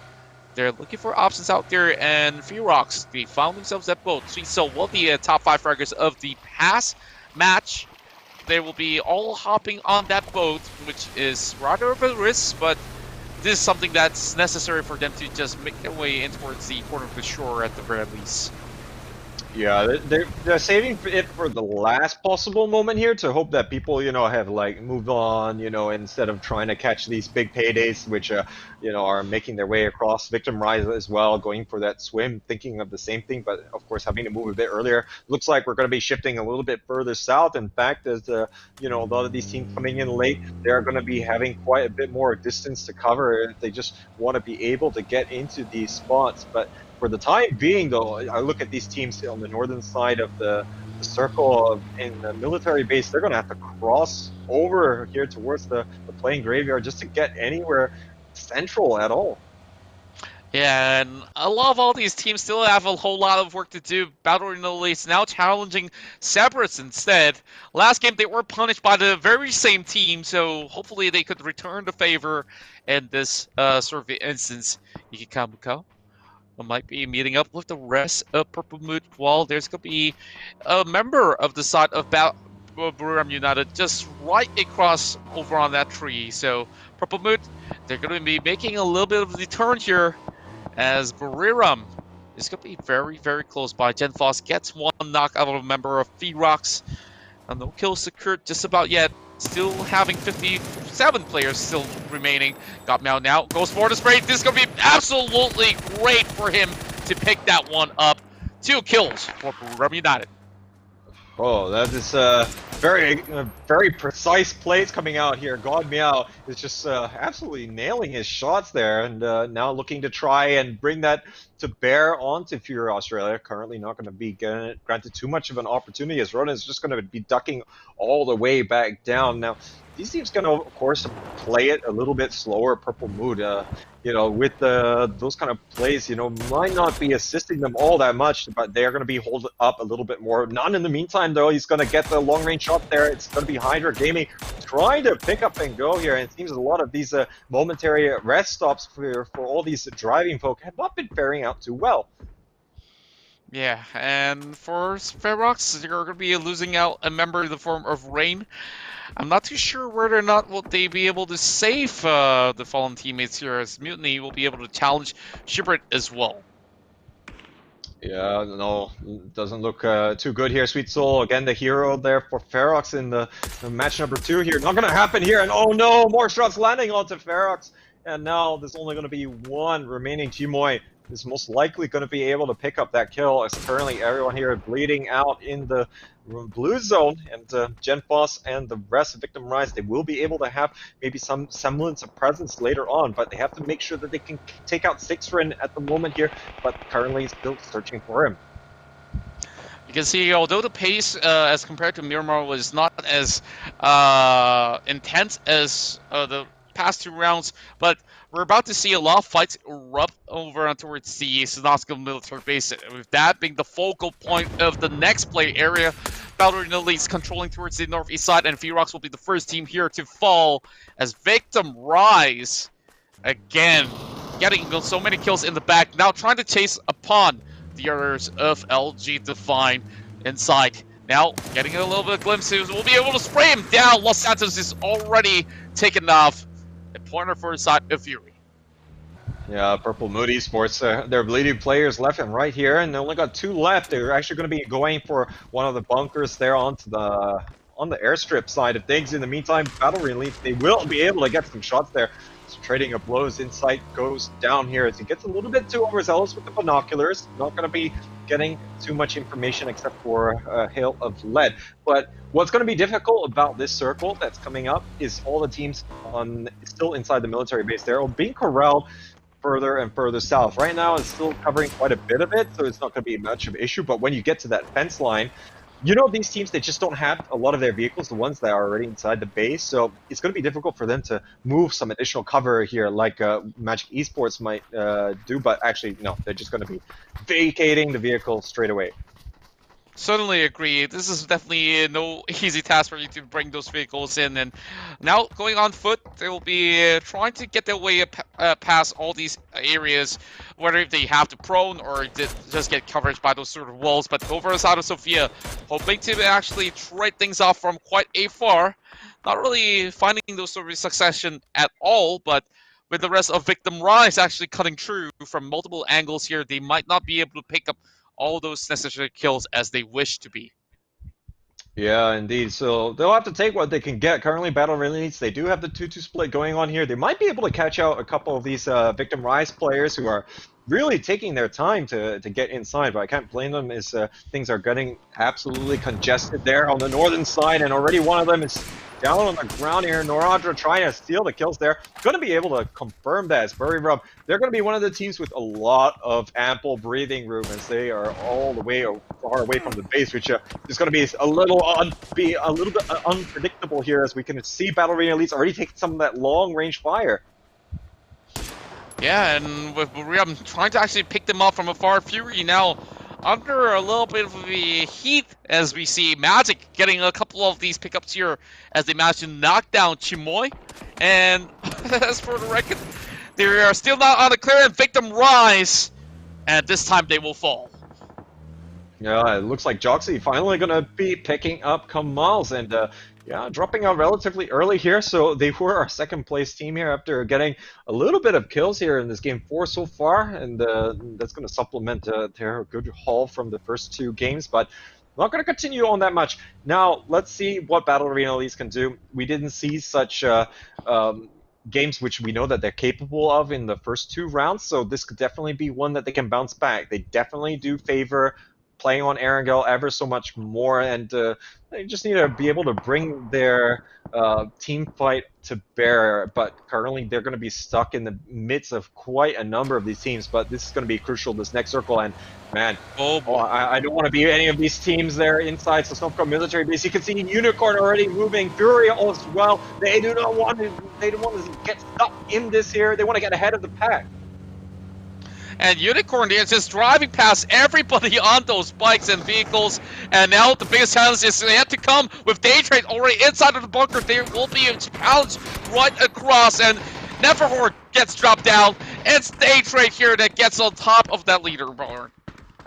Oh my goodness, look at Venotica, he's taking down his own players as well. This is going to tragedy, but they are getting absolutely stopped there in close range. In the meantime, Piero is trying to get in the hangar here, losing 2 players straight away as Sharper is already holding up residency here, and they want to try and evict these new would-be tenants, as currently Sophia taking quite a bit of pressure here at the moment. At the very least, he does have the smoke grenade to really give him a little bit more breathing room, but that push going to be completely shut down.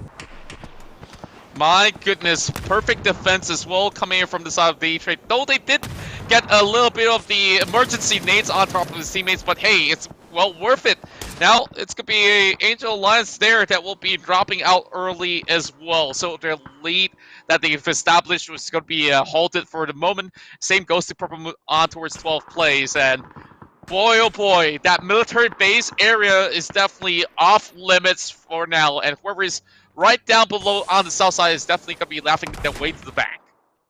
Oh, yeah, and look at Ariel just try and clear out their close quarters here. Blood actually going to finally be bleeding out here. Barterum United is still happy all the way up here on the high ground. They got some great shots on everyone, but this is still going to be nice and hectic here on the main ground of the airfield. There's a lot more cover than they used to be, but it's definitely not enough for these teams to really comfortably move through here. Cerberus, they're feeling the pressure now from long range for a change. As 2 of the players goes down, there's still going to be Solozi going to be all the way in the back, but he's not going to be able to do anything here as Divine, our winners from the first 2 rounds, goes out.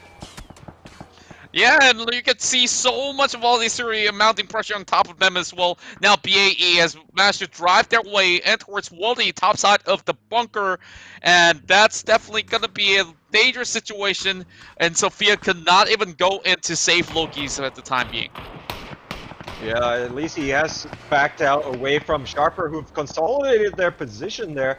And, you know, I can't blame them with some of the extra loot, and of course with the circle shifting ever so slowly south side, there's going to be something on their minds quite substantially. But look at Barterum United, they're just standing all the way up on top of the hill, and they're going to be able to continue to put pressure on all these teams, just trying to get outside from the base. But Solozi, he doesn't look like he's in a great spot. He's still taking quite a bit of pressure here. He's right there perched on the rock and the blue zone at his tail, but he's still taking down the members of Daytrade. Flash goes down, but he's in such a difficult spot. It's going to be Simon T from downtown as Hydra picks up a point there at Cerberus Esports expense.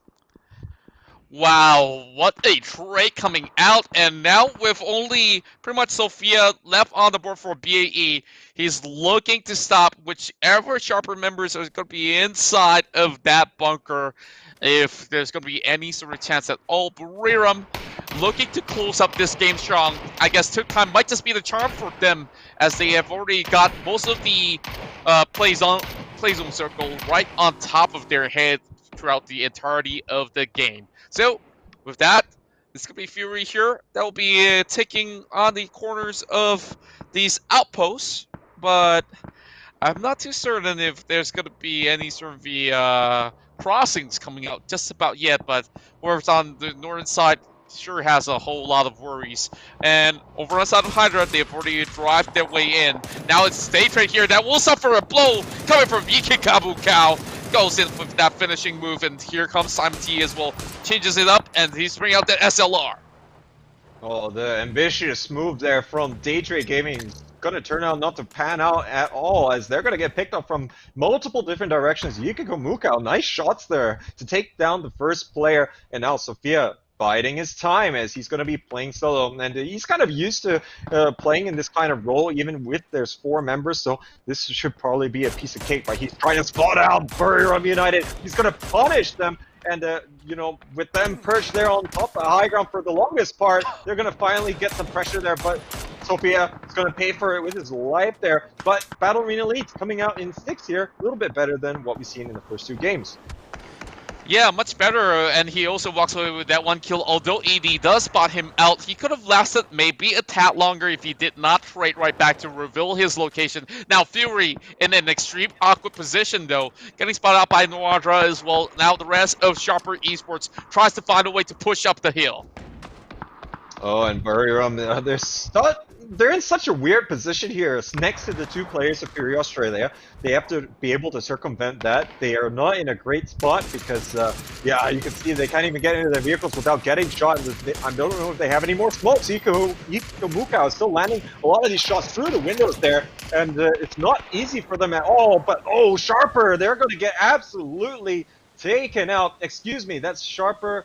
Not Buriram. Buriram have actually still on the high ground, but yeah, Sharper, just no luck there, but great shots coming out there from Fury Australia.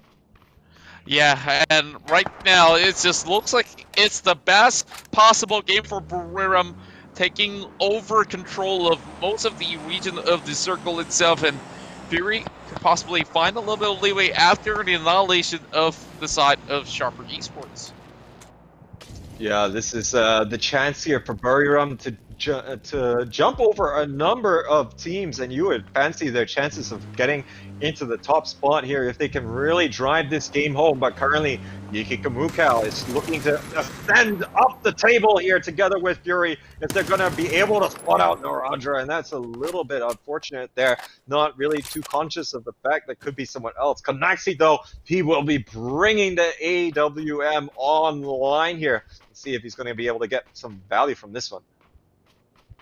Yeah, he's trying his best to be able to just get towards a better standing at the very least. Now a little bit of the trading being done by IQ 500 Division X Gaming.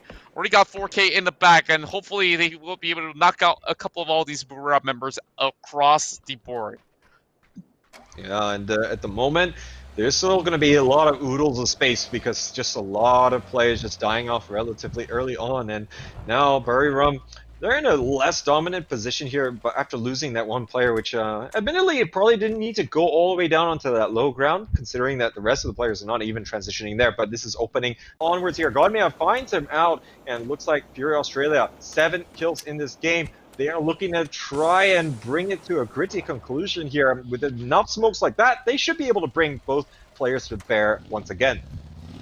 Yeah, I believe that Fury still have a good chance at this at the very moment as compared to the rest of the other teams that are much closer towards the side of Buriram. So a lot of area of play for them to just juggle with for the time being, with Hydra having Mickey by the edge. He's just hoping to be able to squeeze in towards the top 3 at the very least. And Buriram is still continuing to maintain the mobility at their disposal, so they can really make sure that, you know, even if we're going to be out in the middle of nowhere where, you know, honestly, there's just not a lot of cover besides these trees and the topography with the hills and whatnot. So this is going to be absolutely valuable here. Fury recognizes that as well. They do have a bit of their own cover. Division X also going to be doing the same. This is pretty much how they're going to be able to sustain. Ronan going to be all the way in the back trying to see if he can get a glimpse of them. Currently, this is our final circle. So currently, Mickey is going to be the most central figure here, as this is just going to start collapsing in just a few moments. Yeah, in a few moments, you're going to be seeing how exactly what the rest of all these 3 members of each respective team to be able to wipe away the side of Buriram. And this is going to be shrinking right through the middle. This is phase 9 already. A couple of trades will come right through, and man, we're about to see could the side of Fury actually regain what they had back in PCS2.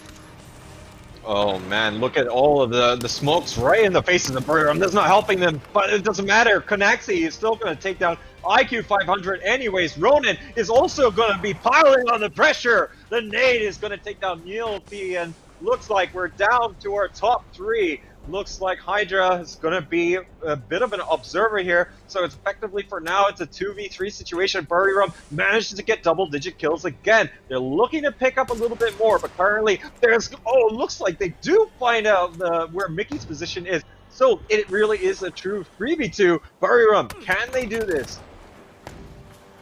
And Buram now getting blinded for the moment. Fury now having already 8 kills in the back. 12k for the side of Buram as they look to close out this game. And that's going to be the spray coming from the side of Ronan to be able to pick one up. And that's going to be an instant shred back.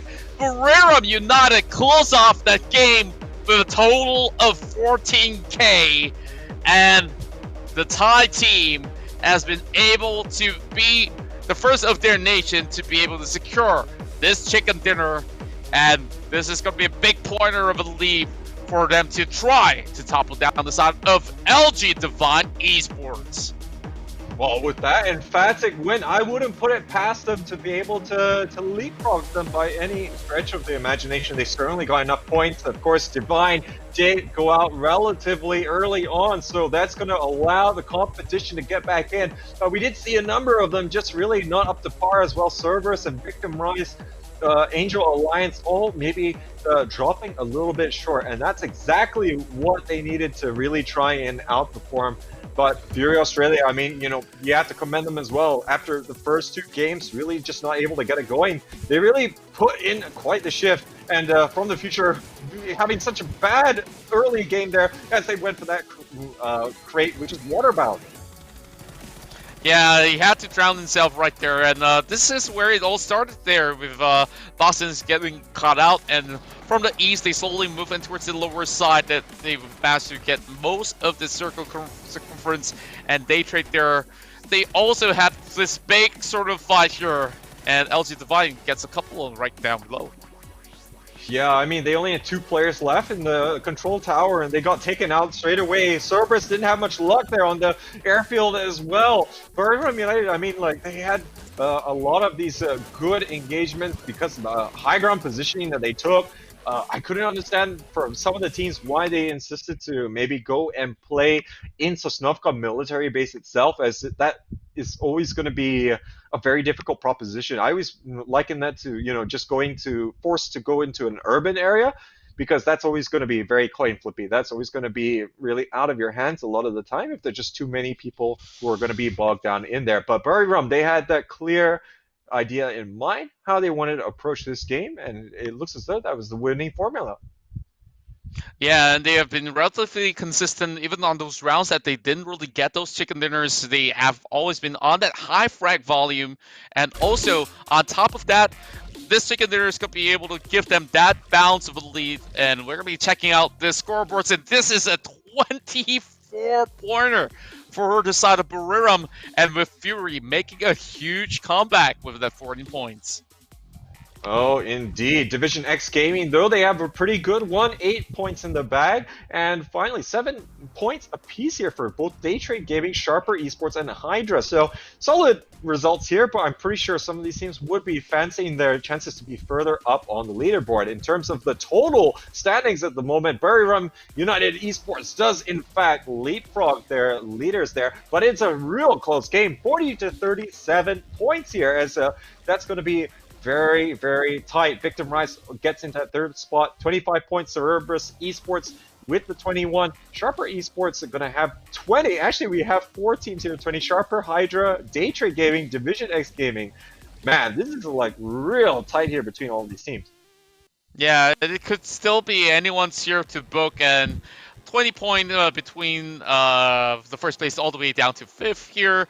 One good game could definitely change it all. While for those who are on the second page, some of them are still on the single digit, so they gotta work harder for the very final game before we start tomorrow's run, pretty much on the same few maps here with 4 games to boot. So with that, of course, it was an incredible game yet again, and I love all these dramatic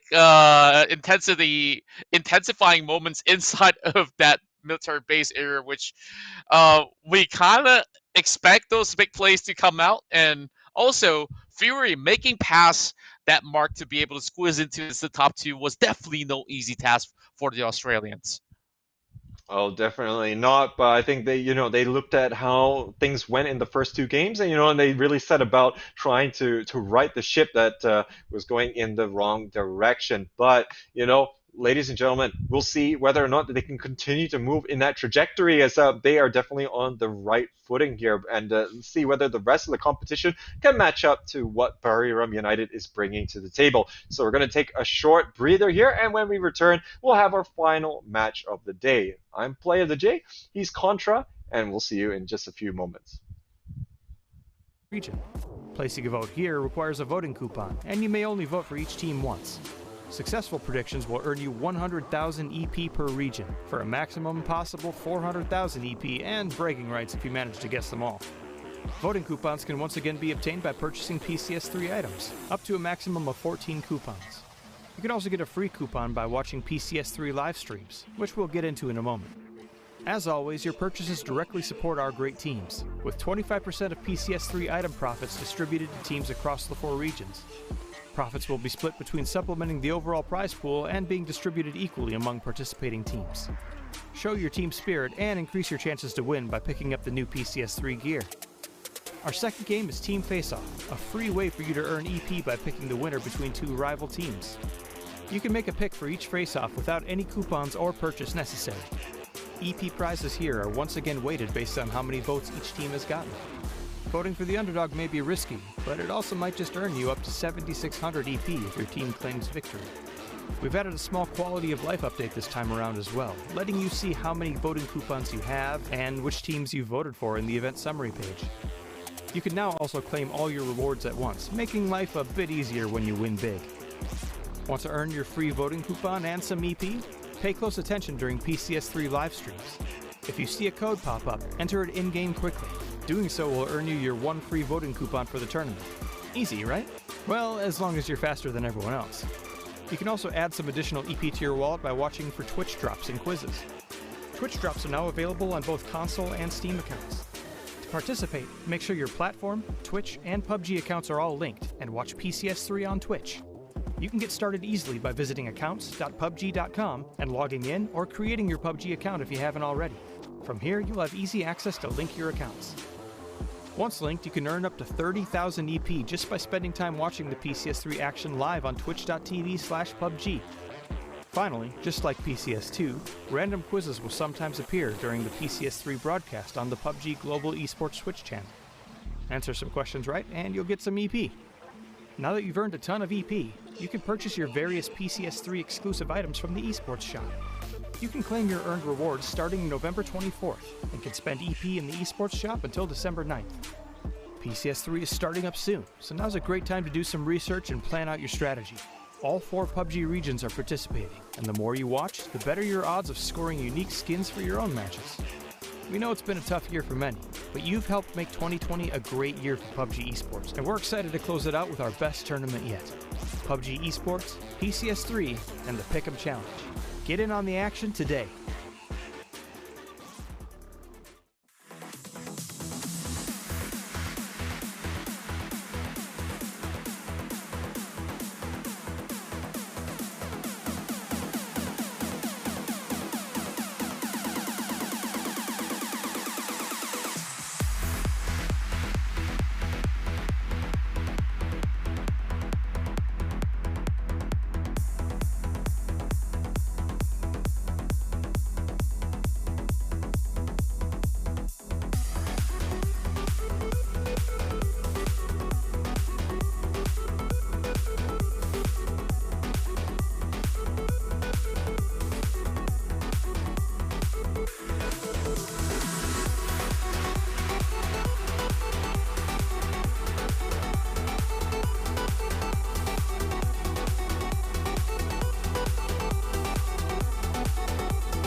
Hello and welcome back, ladies and gentlemen. And I hope you enjoyed that trailer, that new one there for PCS3. I absolutely love it, and of course, we're loving all the action so far that we're being bestowed upon here for the first three. We only have one left, and of course, we had quite a number of damage dealers to round things out. God Meow, Ronan, Konaxi, Yuki Kamuka, and Eddie, and our all-time affair here between Bariram United and Free Australia. So we had a cracker of match number 3. I'm playing the J. He is going to be Contra, and we are going to be bringing you more action here.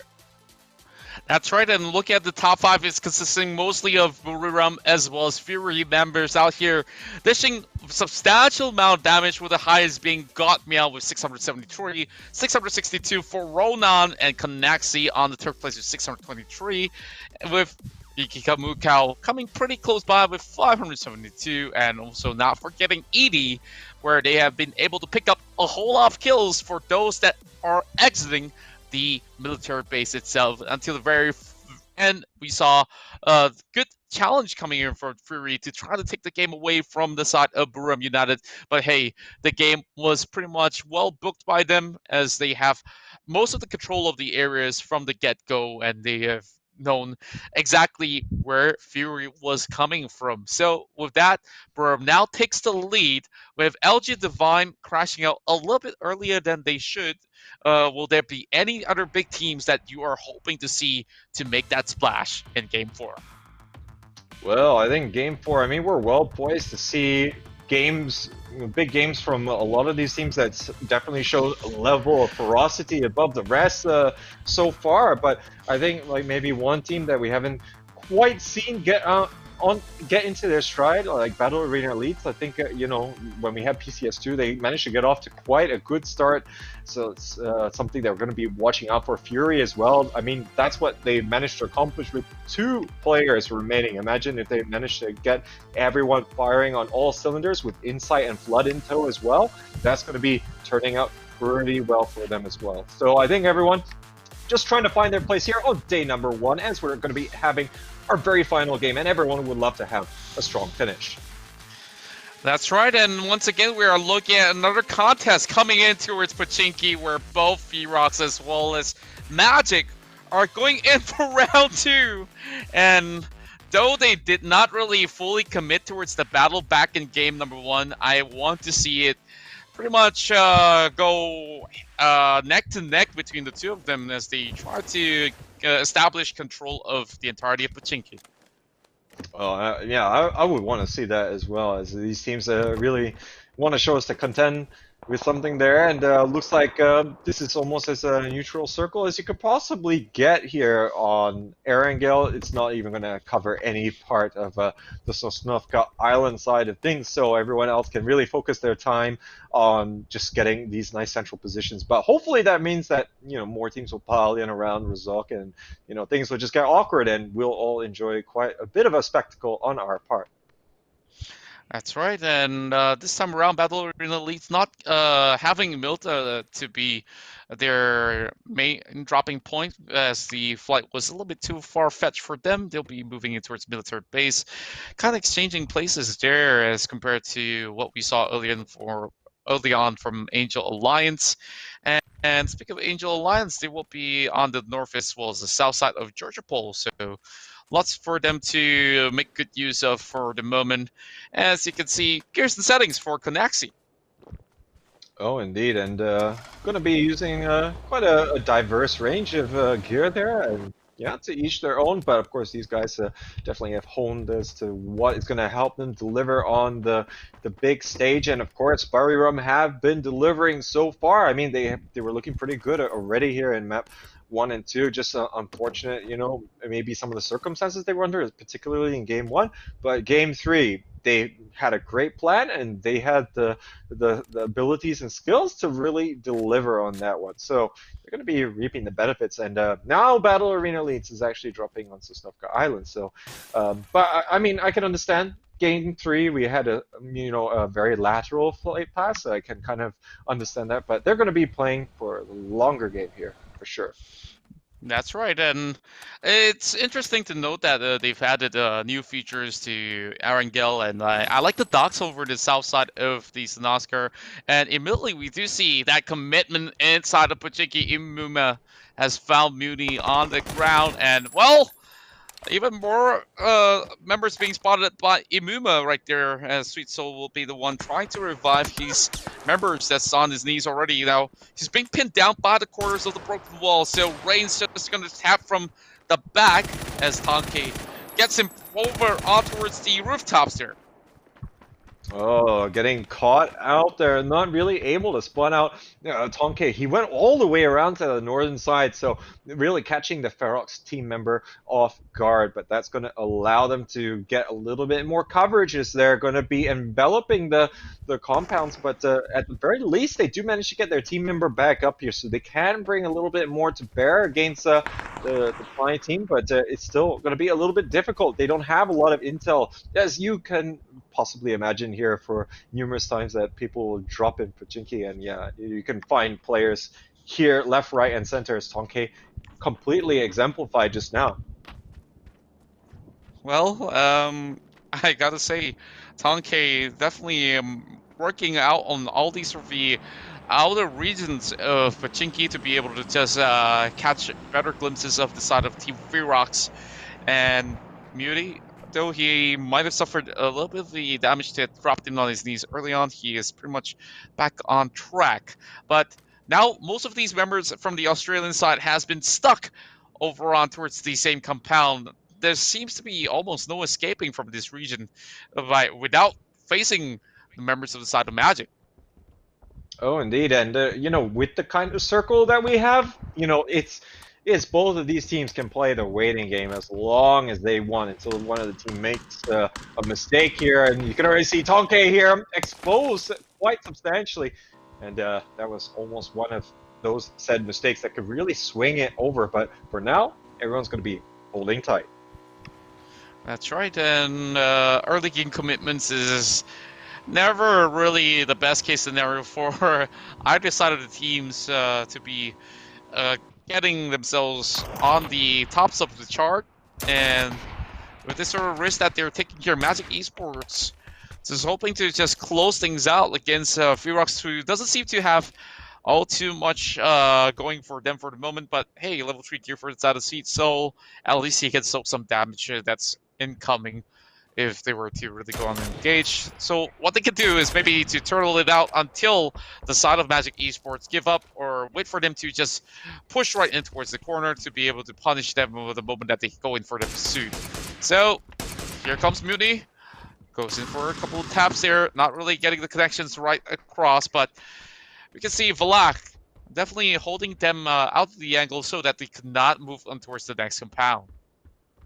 And they're probably also going to see if the next circle is going to be shifting away that necessitates a rotation or not. But yeah, they're kind of at the mercy of Magic Esports. You don't see them having a concerted effort to push out. They don't have the numbers to do that as well, unless they can get one of these lucky picks here to get it going. But there's a lot on the line here. Of course, everyone wants to say that this is my town, and that would stay the way for the rest of the competition. And Pochinki, if anywhere, is one of the typical spots here on Erangel that you're going to see this. Sometimes Sosnovka military base by Imyuma here might be able to catch them for a glimpse there, but that's about it.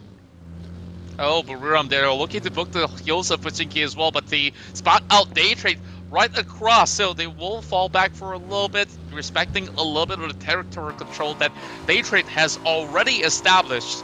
Now Rune's going to be moving across with the bike, just cutting back in towards the east side of Pachinki, if you may, and possibly with Battle in the leads dropping by Milta Town for a little bit. Now they will be moving in towards the northern regions for the moment, and that will be pretty much a securing of grounds for phase number 1. And Magic is still not done yet in this battle for Pachinki, as they've already secured 1 point, but one doesn't seem like they're happy with it. No, I think they are looking, of course, to make sure that they have this place, that they can rely on this place for the rest of the tournament. As you're having 2 rounds of Erangel every day, so definitely something you want to carry forward for them. But now Cerberus taking some fire here from Daytrader, but it looks like Kubang's going to catch out Nurin here, not going to be able to walk away from that one. Now Daytrade, they're going to be backing out. They only have Flash here. He's going to get on the motorbike. A lot of speed working in his favor. And thankfully, a lot of cover as well. Solzy here not able to land the shots, and now Cerberus are going to have to just come away with that 1 point, but they're going to be pretty satisfied with that. Oh boy, seems like BAE is just driving towards the territories of Divine, and that's what we do expect, an explosion of events that will be coming through towards the Medusa intersection, with a little bit of the nade being tossed over towards the rooftops there. Mutiny getting a few sort of shots in towards these windows, and more of the members of the Side of Magic, they're getting a little bit impatient now. They want to finish things off before they move right in.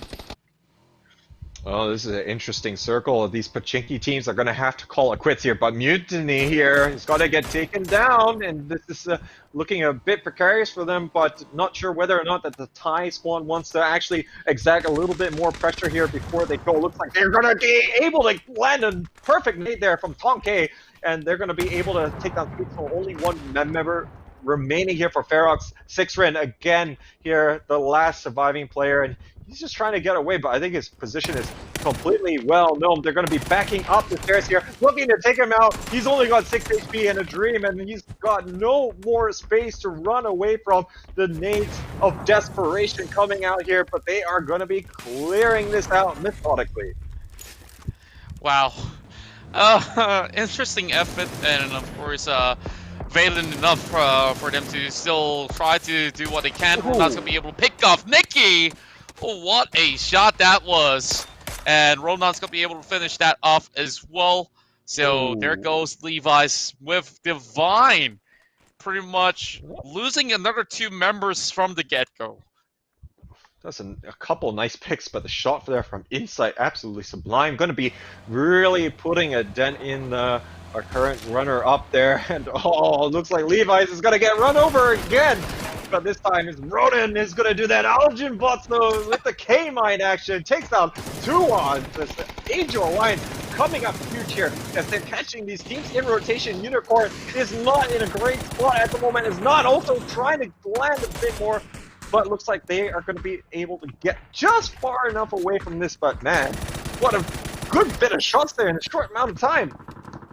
Man, there's just too much going on in this short moment, and boy, that K-Mine was just pretty huge, solid talent coming out from the members of the Angel Alliance side. And more and more exchange will come through with Nalti hoping to actually get one off from the side of Unicorn, and a couple more taps in towards that shack, and they won't be really getting all too much from. But DXG, they can definitely look to pick off on both sides, but provided with them taking enough positions for them to just go in for the flush. But here comes the nades.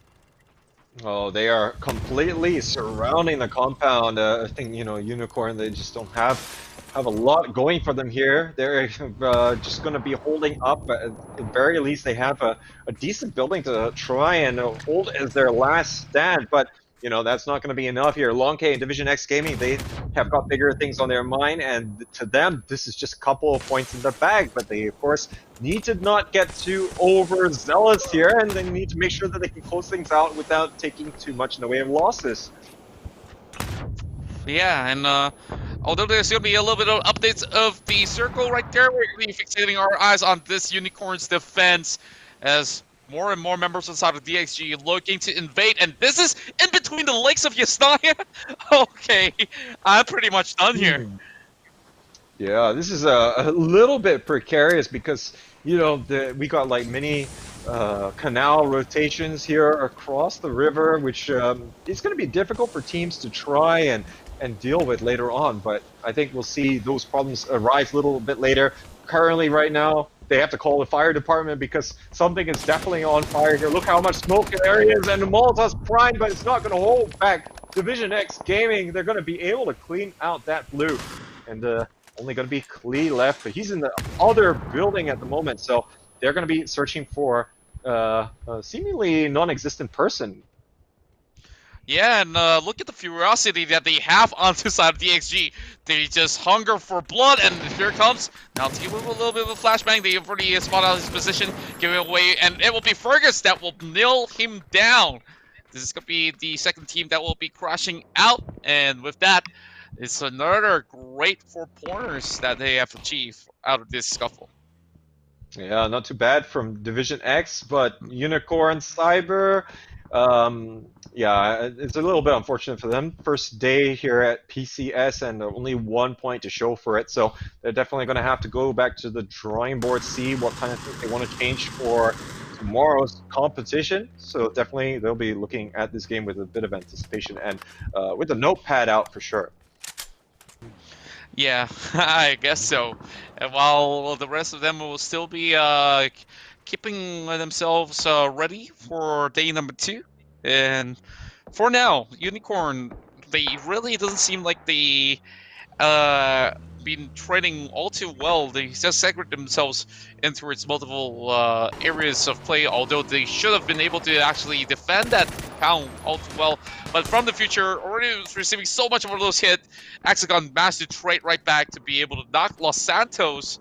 Los Santos got to be extremely careful. I've noticed that he's always been the first one to get caught out from the side of Purple Moon. Yeah, that's a little bit unfortunate. It seems to always happen to him, but you know, hey, Purple Moon, they seem to lose players left, right, and center, like individually, not necessarily as a team. You know, so that early to mid game is always going to be influencing them a little bit too much, and you know, I think that's resulting in the kind of positioning that they have in the table here. Definitely know that they're capable of a lot more here, but we'll see what happens in this game. Currently, Fury Australia, they're going to continue moving onwards, quite central in the zone, in fact. And this is where things are going to get tricky, especially if we're going to have some transitions over the water here. And looks like everyone here on the southern side, Magic, Sharper, they're all going to be in that same predicament. Yeah, and there's still going to be those sort of traits that will be happening eventually. And Angel Alliance will be getting pretty much a restock of weapons. And let's see what we have here in the back. And this is going to be pretty much something that they could definitely put to good use. An AWM included with a med kit as well as a cheek pad. So it's definitely a full package for them to just click heads.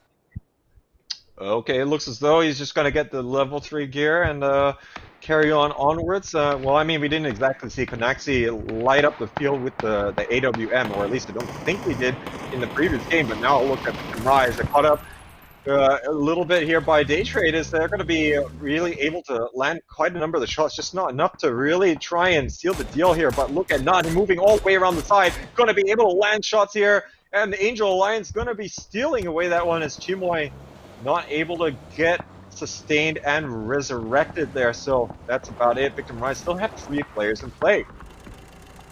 Yeah, and Sophia's going to be able to pull one back for BAE as well. Now, Baruram driving past all these commotions. Somehow they managed to make it through. But, oh boy, this looks pretty neat for the side of Sharper to perhaps knock him out. But he's going to be bleeding out to the play zone. And he crashed right through the compound on the wrong time. Kim Siva pins him down. Oh, he served himself on a platter there. Six-Stacks is just going to oblige, sending him to the lobby here. And now we see Cerberus Esports now looking to take out some of these members over by the riverside here. And it doesn't look too good here for Buriram. They might be meeting their match here in game number 4. But now looks like our winners here from the Miramar segment, they're under pressure, this time from Loki's. He has the M249 available to him. Not able to land it on Anamsi, but he spots out Jun and trying to shoot his feet there underneath the truck. Not happening at the moment, but the flanking shots are coming in here. That he's finding himself lacking a bit of space. He's actually going to try and retreat back inside, but not going to happen in time. Juxi is going to be able to take him down. Wow, with the M249 in the hand as well, he tries to pin him down. Juxi as well as Loki is just unleashing whatever they have, and they need to actually get across that river in time. Buriram now, after getting a lead, they are the 14th team in the placements. And boy, this is going to be denting their hopes to keep that lead. But hey, top 5 is still pretty much at stake here. But Loki's just looking for some room. He's getting pummeled by some bullets, but he'll be able to drive across. But there's still members of the Fury from the back. He does get that Wizard Tower on his hand. Oh, yeah, and he's getting shot at constantly there by Fury, but it looks like he's going to be able to get past. Sophia finishes off the winners and the defending champions there from PCS2. They clean out Divine. They're going to have to go back and think how they want to try and approach their Erangel game, which proved to be so strong in PCS2, but faltering a little bit here. But now Battle Arena leads. This is looking a little bit more resurgent from them. Loki's, though, is far away, but in the meantime, Cerberus is getting quite a bit of work done here onto Sharper. Takes them all down here, and man, I'm not too sure what happened there. Hopefully we can see from the highlights. Yeah, I definitely hope to see so as well, because that itself was quite the bomber, and oh boy, Cerberus was the next one to bite the dust with Sharper, trading right back at them, and this will continue with even more members of the side of Magic cutting across the corners here. You know, and Battle Arena elites are going to look at the kill feed and wonder, like, do we just get here way too late? But of course, they are going to spot out Magic as they were relatively opportunistic on that one, and now they're going to be trying to return the favor. Not happening here. I don't think they really fancy the kind of engagement opportunity granted to them, and they're going to be backing out here, try and reset things and look to see how they can engage in this one. But now some long-range fire is coming in here. Division X Gaming, though, they're in trouble, getting caught out by a number of teams, including Hydra. Oh boy, and it's Mad Dog trying to actually infiltrate this corners here. Angel Alliance tries to do what they can necessary, and it's going to be Purple Moon crashing out. The EXG just pummeled out the rest of them, and man, I just wish I could actually see what's really going on, but it's just the cameras swinging left and right, and man, Tonkei's going to be able to get 4 kills on the board with Division X on 9th place, and Victim, I'm not too sure what can they do right now. Yeah, it's really a difficult predicament here as Evil Patrick trying to get the shot there. Angel Alliance is really spinning them around here again and again, but Genfalls takes out Evil Patrick, and Mad Dog looks like it's Algen, Bots, and None who will be able to sustain here, and finally Victim Rise goes down. Genfalls just not going down without a fight, but Battle Arena Elite, in the meantime, they lost 3 of their members, if not mistaken here, and now only Battle Arena Elite have tried to get out of this one here from Fury Australia. Oh my goodness, it's driving straight in towards the trap. There's nowhere that you can probe, and that itself, absolute disaster. Hydra removes BAE. Now Daytrade will have to commit. This is going to be a little bit interesting here. Magic Esports has been around the corner, and that's going to be him straight through the smoke. Tankei will be able to get Fnatica as he's hiding right behind, but Pucci's doing what he can. These sort of huts is definitely not safe at all, although it's the only few areas of cover that they can get, and Fnatica gets burnt out alive. Oh my goodness, look at all of this. Daytrade Gaming, they're not having a great game at all. Well, I mean, they managed to get to this stage, but Magic Esports is making sure it's not going to sustain much further here, and all these teams remaining all within 5 points of each other. So you can see all of the swings here going to be helping them onwards. The Magic Esports, finally, they're going to come out of that battle, the victors here, and they got quite a bit of territory here on the southern side. As a bit of a reward, 10 kills in the bag, looking pretty good for them. Yeah, absolutely a big round for their side, and fights after fights, it doesn't seem like they're like the cockroach that couldn't be smacked at all, and there goes Tankei still looking to actually add up to that streak, and this guy in absolutely great shape to just take frags after frags, and FTF moving across the fields, hoping to get that circle, but they still need to face through the rest of the side of Magic to do so. Yeah, they're currently still going to have a little bit of distance to worry about, but it looks like Angel Alliance, look at the coordination that they've had. I think, you know, in terms of team play, they have definitely been up there, but they are going to be having quite a bit of a task ahead of them. They're going to be going in from the weak side here of the gas station where, you know, it's just going to be hard for Hydra Gaming to really try and do anything, but you can see so much utility being traded here. Everyone just wants to be able to get the so-called lucky pick here, but finally we're seeing that the frag grenade seemingly running out, and they're all resorting to the smokes here. But look at Balak here, trying to go in for that one rotation together with Magic, but they only have one vehicle. They're all getting shot up the pit here. Patrick and Mad Dog are taking them all down. Magic gets eliminated here in a flurry of gunfire. My goodness, they pop out the tire and left that UAZ swinging out of control, and that's a great 4K that they've been looking out for, not through the gas station, but from the outskirts. After that monstrous feat, Magic crashes out in the most unlikely manner, and now down towards the top 4 teams left available, and this time, I'm rooting in for the side of Angel Alliance. Oh, I definitely am as well. As you can see, they are in such a great spot. They are looking good here. They are trying to put the finishing touches there onto From the Future. It's not really happening just yet, as they're going to have a little bit more breathing room, and they're just creeping inside the zone. But this is relatively few players remaining here, and we're only at phase 6 currently. 4 teams remaining, and everyone's got some good squad strength going on here. Just the positioning, some are going to be better than others. Yeah, and I gotta say that FTF, they were looking to pick off Angel Alliance, and now they get spotted out, and this is not looking all too good, including Fury that wants to tap them off with that smoke covering them for a little tad bit. I'm not sure how long they can survive, but now with Fury absolutely dominating the next circle, this is going to be very, very brutal for the rest of them. Yeah, and Hydra Gaming, they're stuck in a position where they don't know how they want to proceed. They know that there's an impending threat here from Angel Alliance, and the flag wash here from Algin is great. He takes out 2 players straight away, and right now it looks like Flood also coming in from the other side here for Fury Australia, but it doesn't matter here as Algin Buff, he's just trying to take them all down. It looks like Evil Patrick will be able to do that. But Flood, he is absolutely decimating Evil Patrick, and Mad Dog both going to get taken down here, and this is Fury Australia putting the nail to putting those final nails on the coffin here for some of these members. And boy, did they just stop those intensity coming in from the side of Angel Alliance, and now with them pressing on the attack, they're stopping anybody from moving ahead, but it's going to be FTF that takes over with that compound control. Well, pretty much no compound stuff available, but it won't be pretty much an area of the play zone left. And now with the push coming from Angel Alliance, they won't be able to spot out a couple of members of the side of FTF, brings them down on the ground, and now looking to finish them off. Oh, From the Future really taking advantage of what was going down at the gas station, but they're going to get all players up, but Hexagon is straight away back down. But at least they managed to get at least some inroads into the zone, so that's going to be absolutely paramount, as right now Fury Australia is just going to be looking to gatekeep both Hydra and Angel Alliance. But look at this audacious play here coming out from Nut. Going to be going all the way around the side, able to take down one Nut before he gets traded out here, as that's going to be inside. Now Fury is starting to slowly suffocate these 2 teams.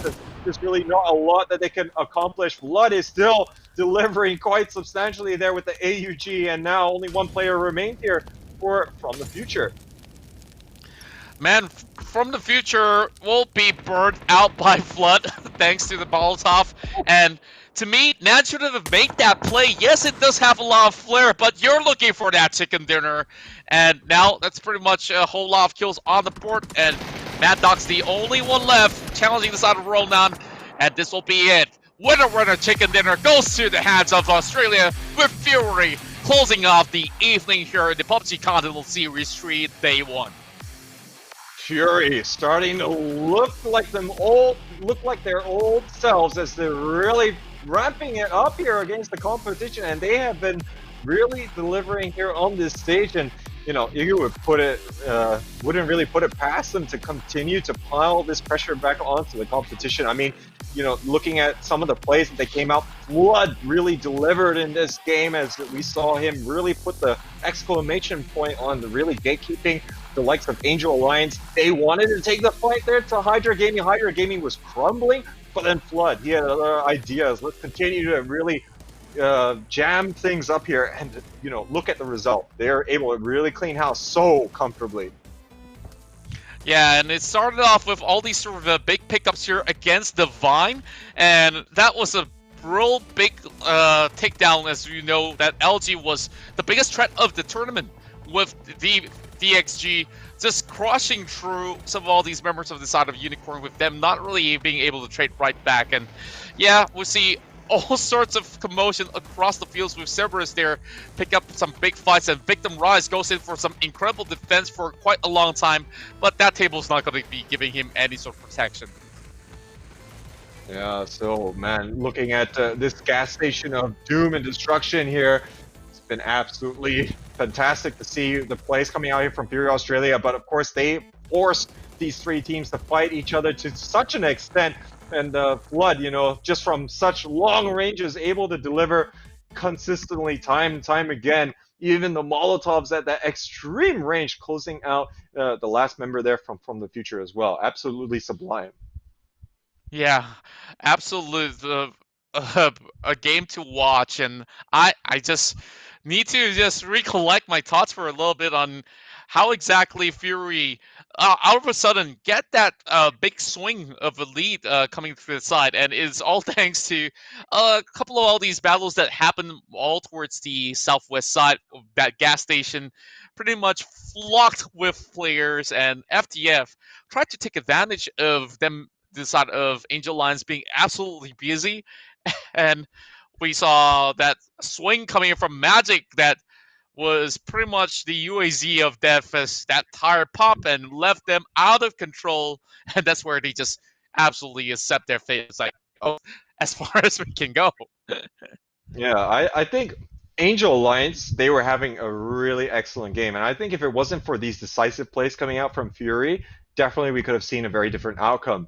I mean, Angel Alliance, I mean, they already took out, as you mentioned, the Magic Esports players as they came in from the side. They were constantly putting that pressure onto From the Future. It was only a matter of time before they took them out as well. And then Hydra Gaming, they have expended all their utility in the opening 30 seconds, you know, and it doesn't look as though that they were going to have any more to really stop the flood from coming. But yeah, of course, Fury Australia had other ideas. Of course, they did have some good circle going in their way, but you know, it's how they applied themselves as well to that. They struck at the right time, just as the likes of Angel Alliance started pushing into the gas station. Then it all started crumbling. Flood getting 2 straight knockdowns. From the Future gets breathing room, and that becomes a thorn in our Angel Alliance's side, and Angel Alliance just not able to get that little bit of territory which they needed to do in order to, you know, make some significant ground into the next circle.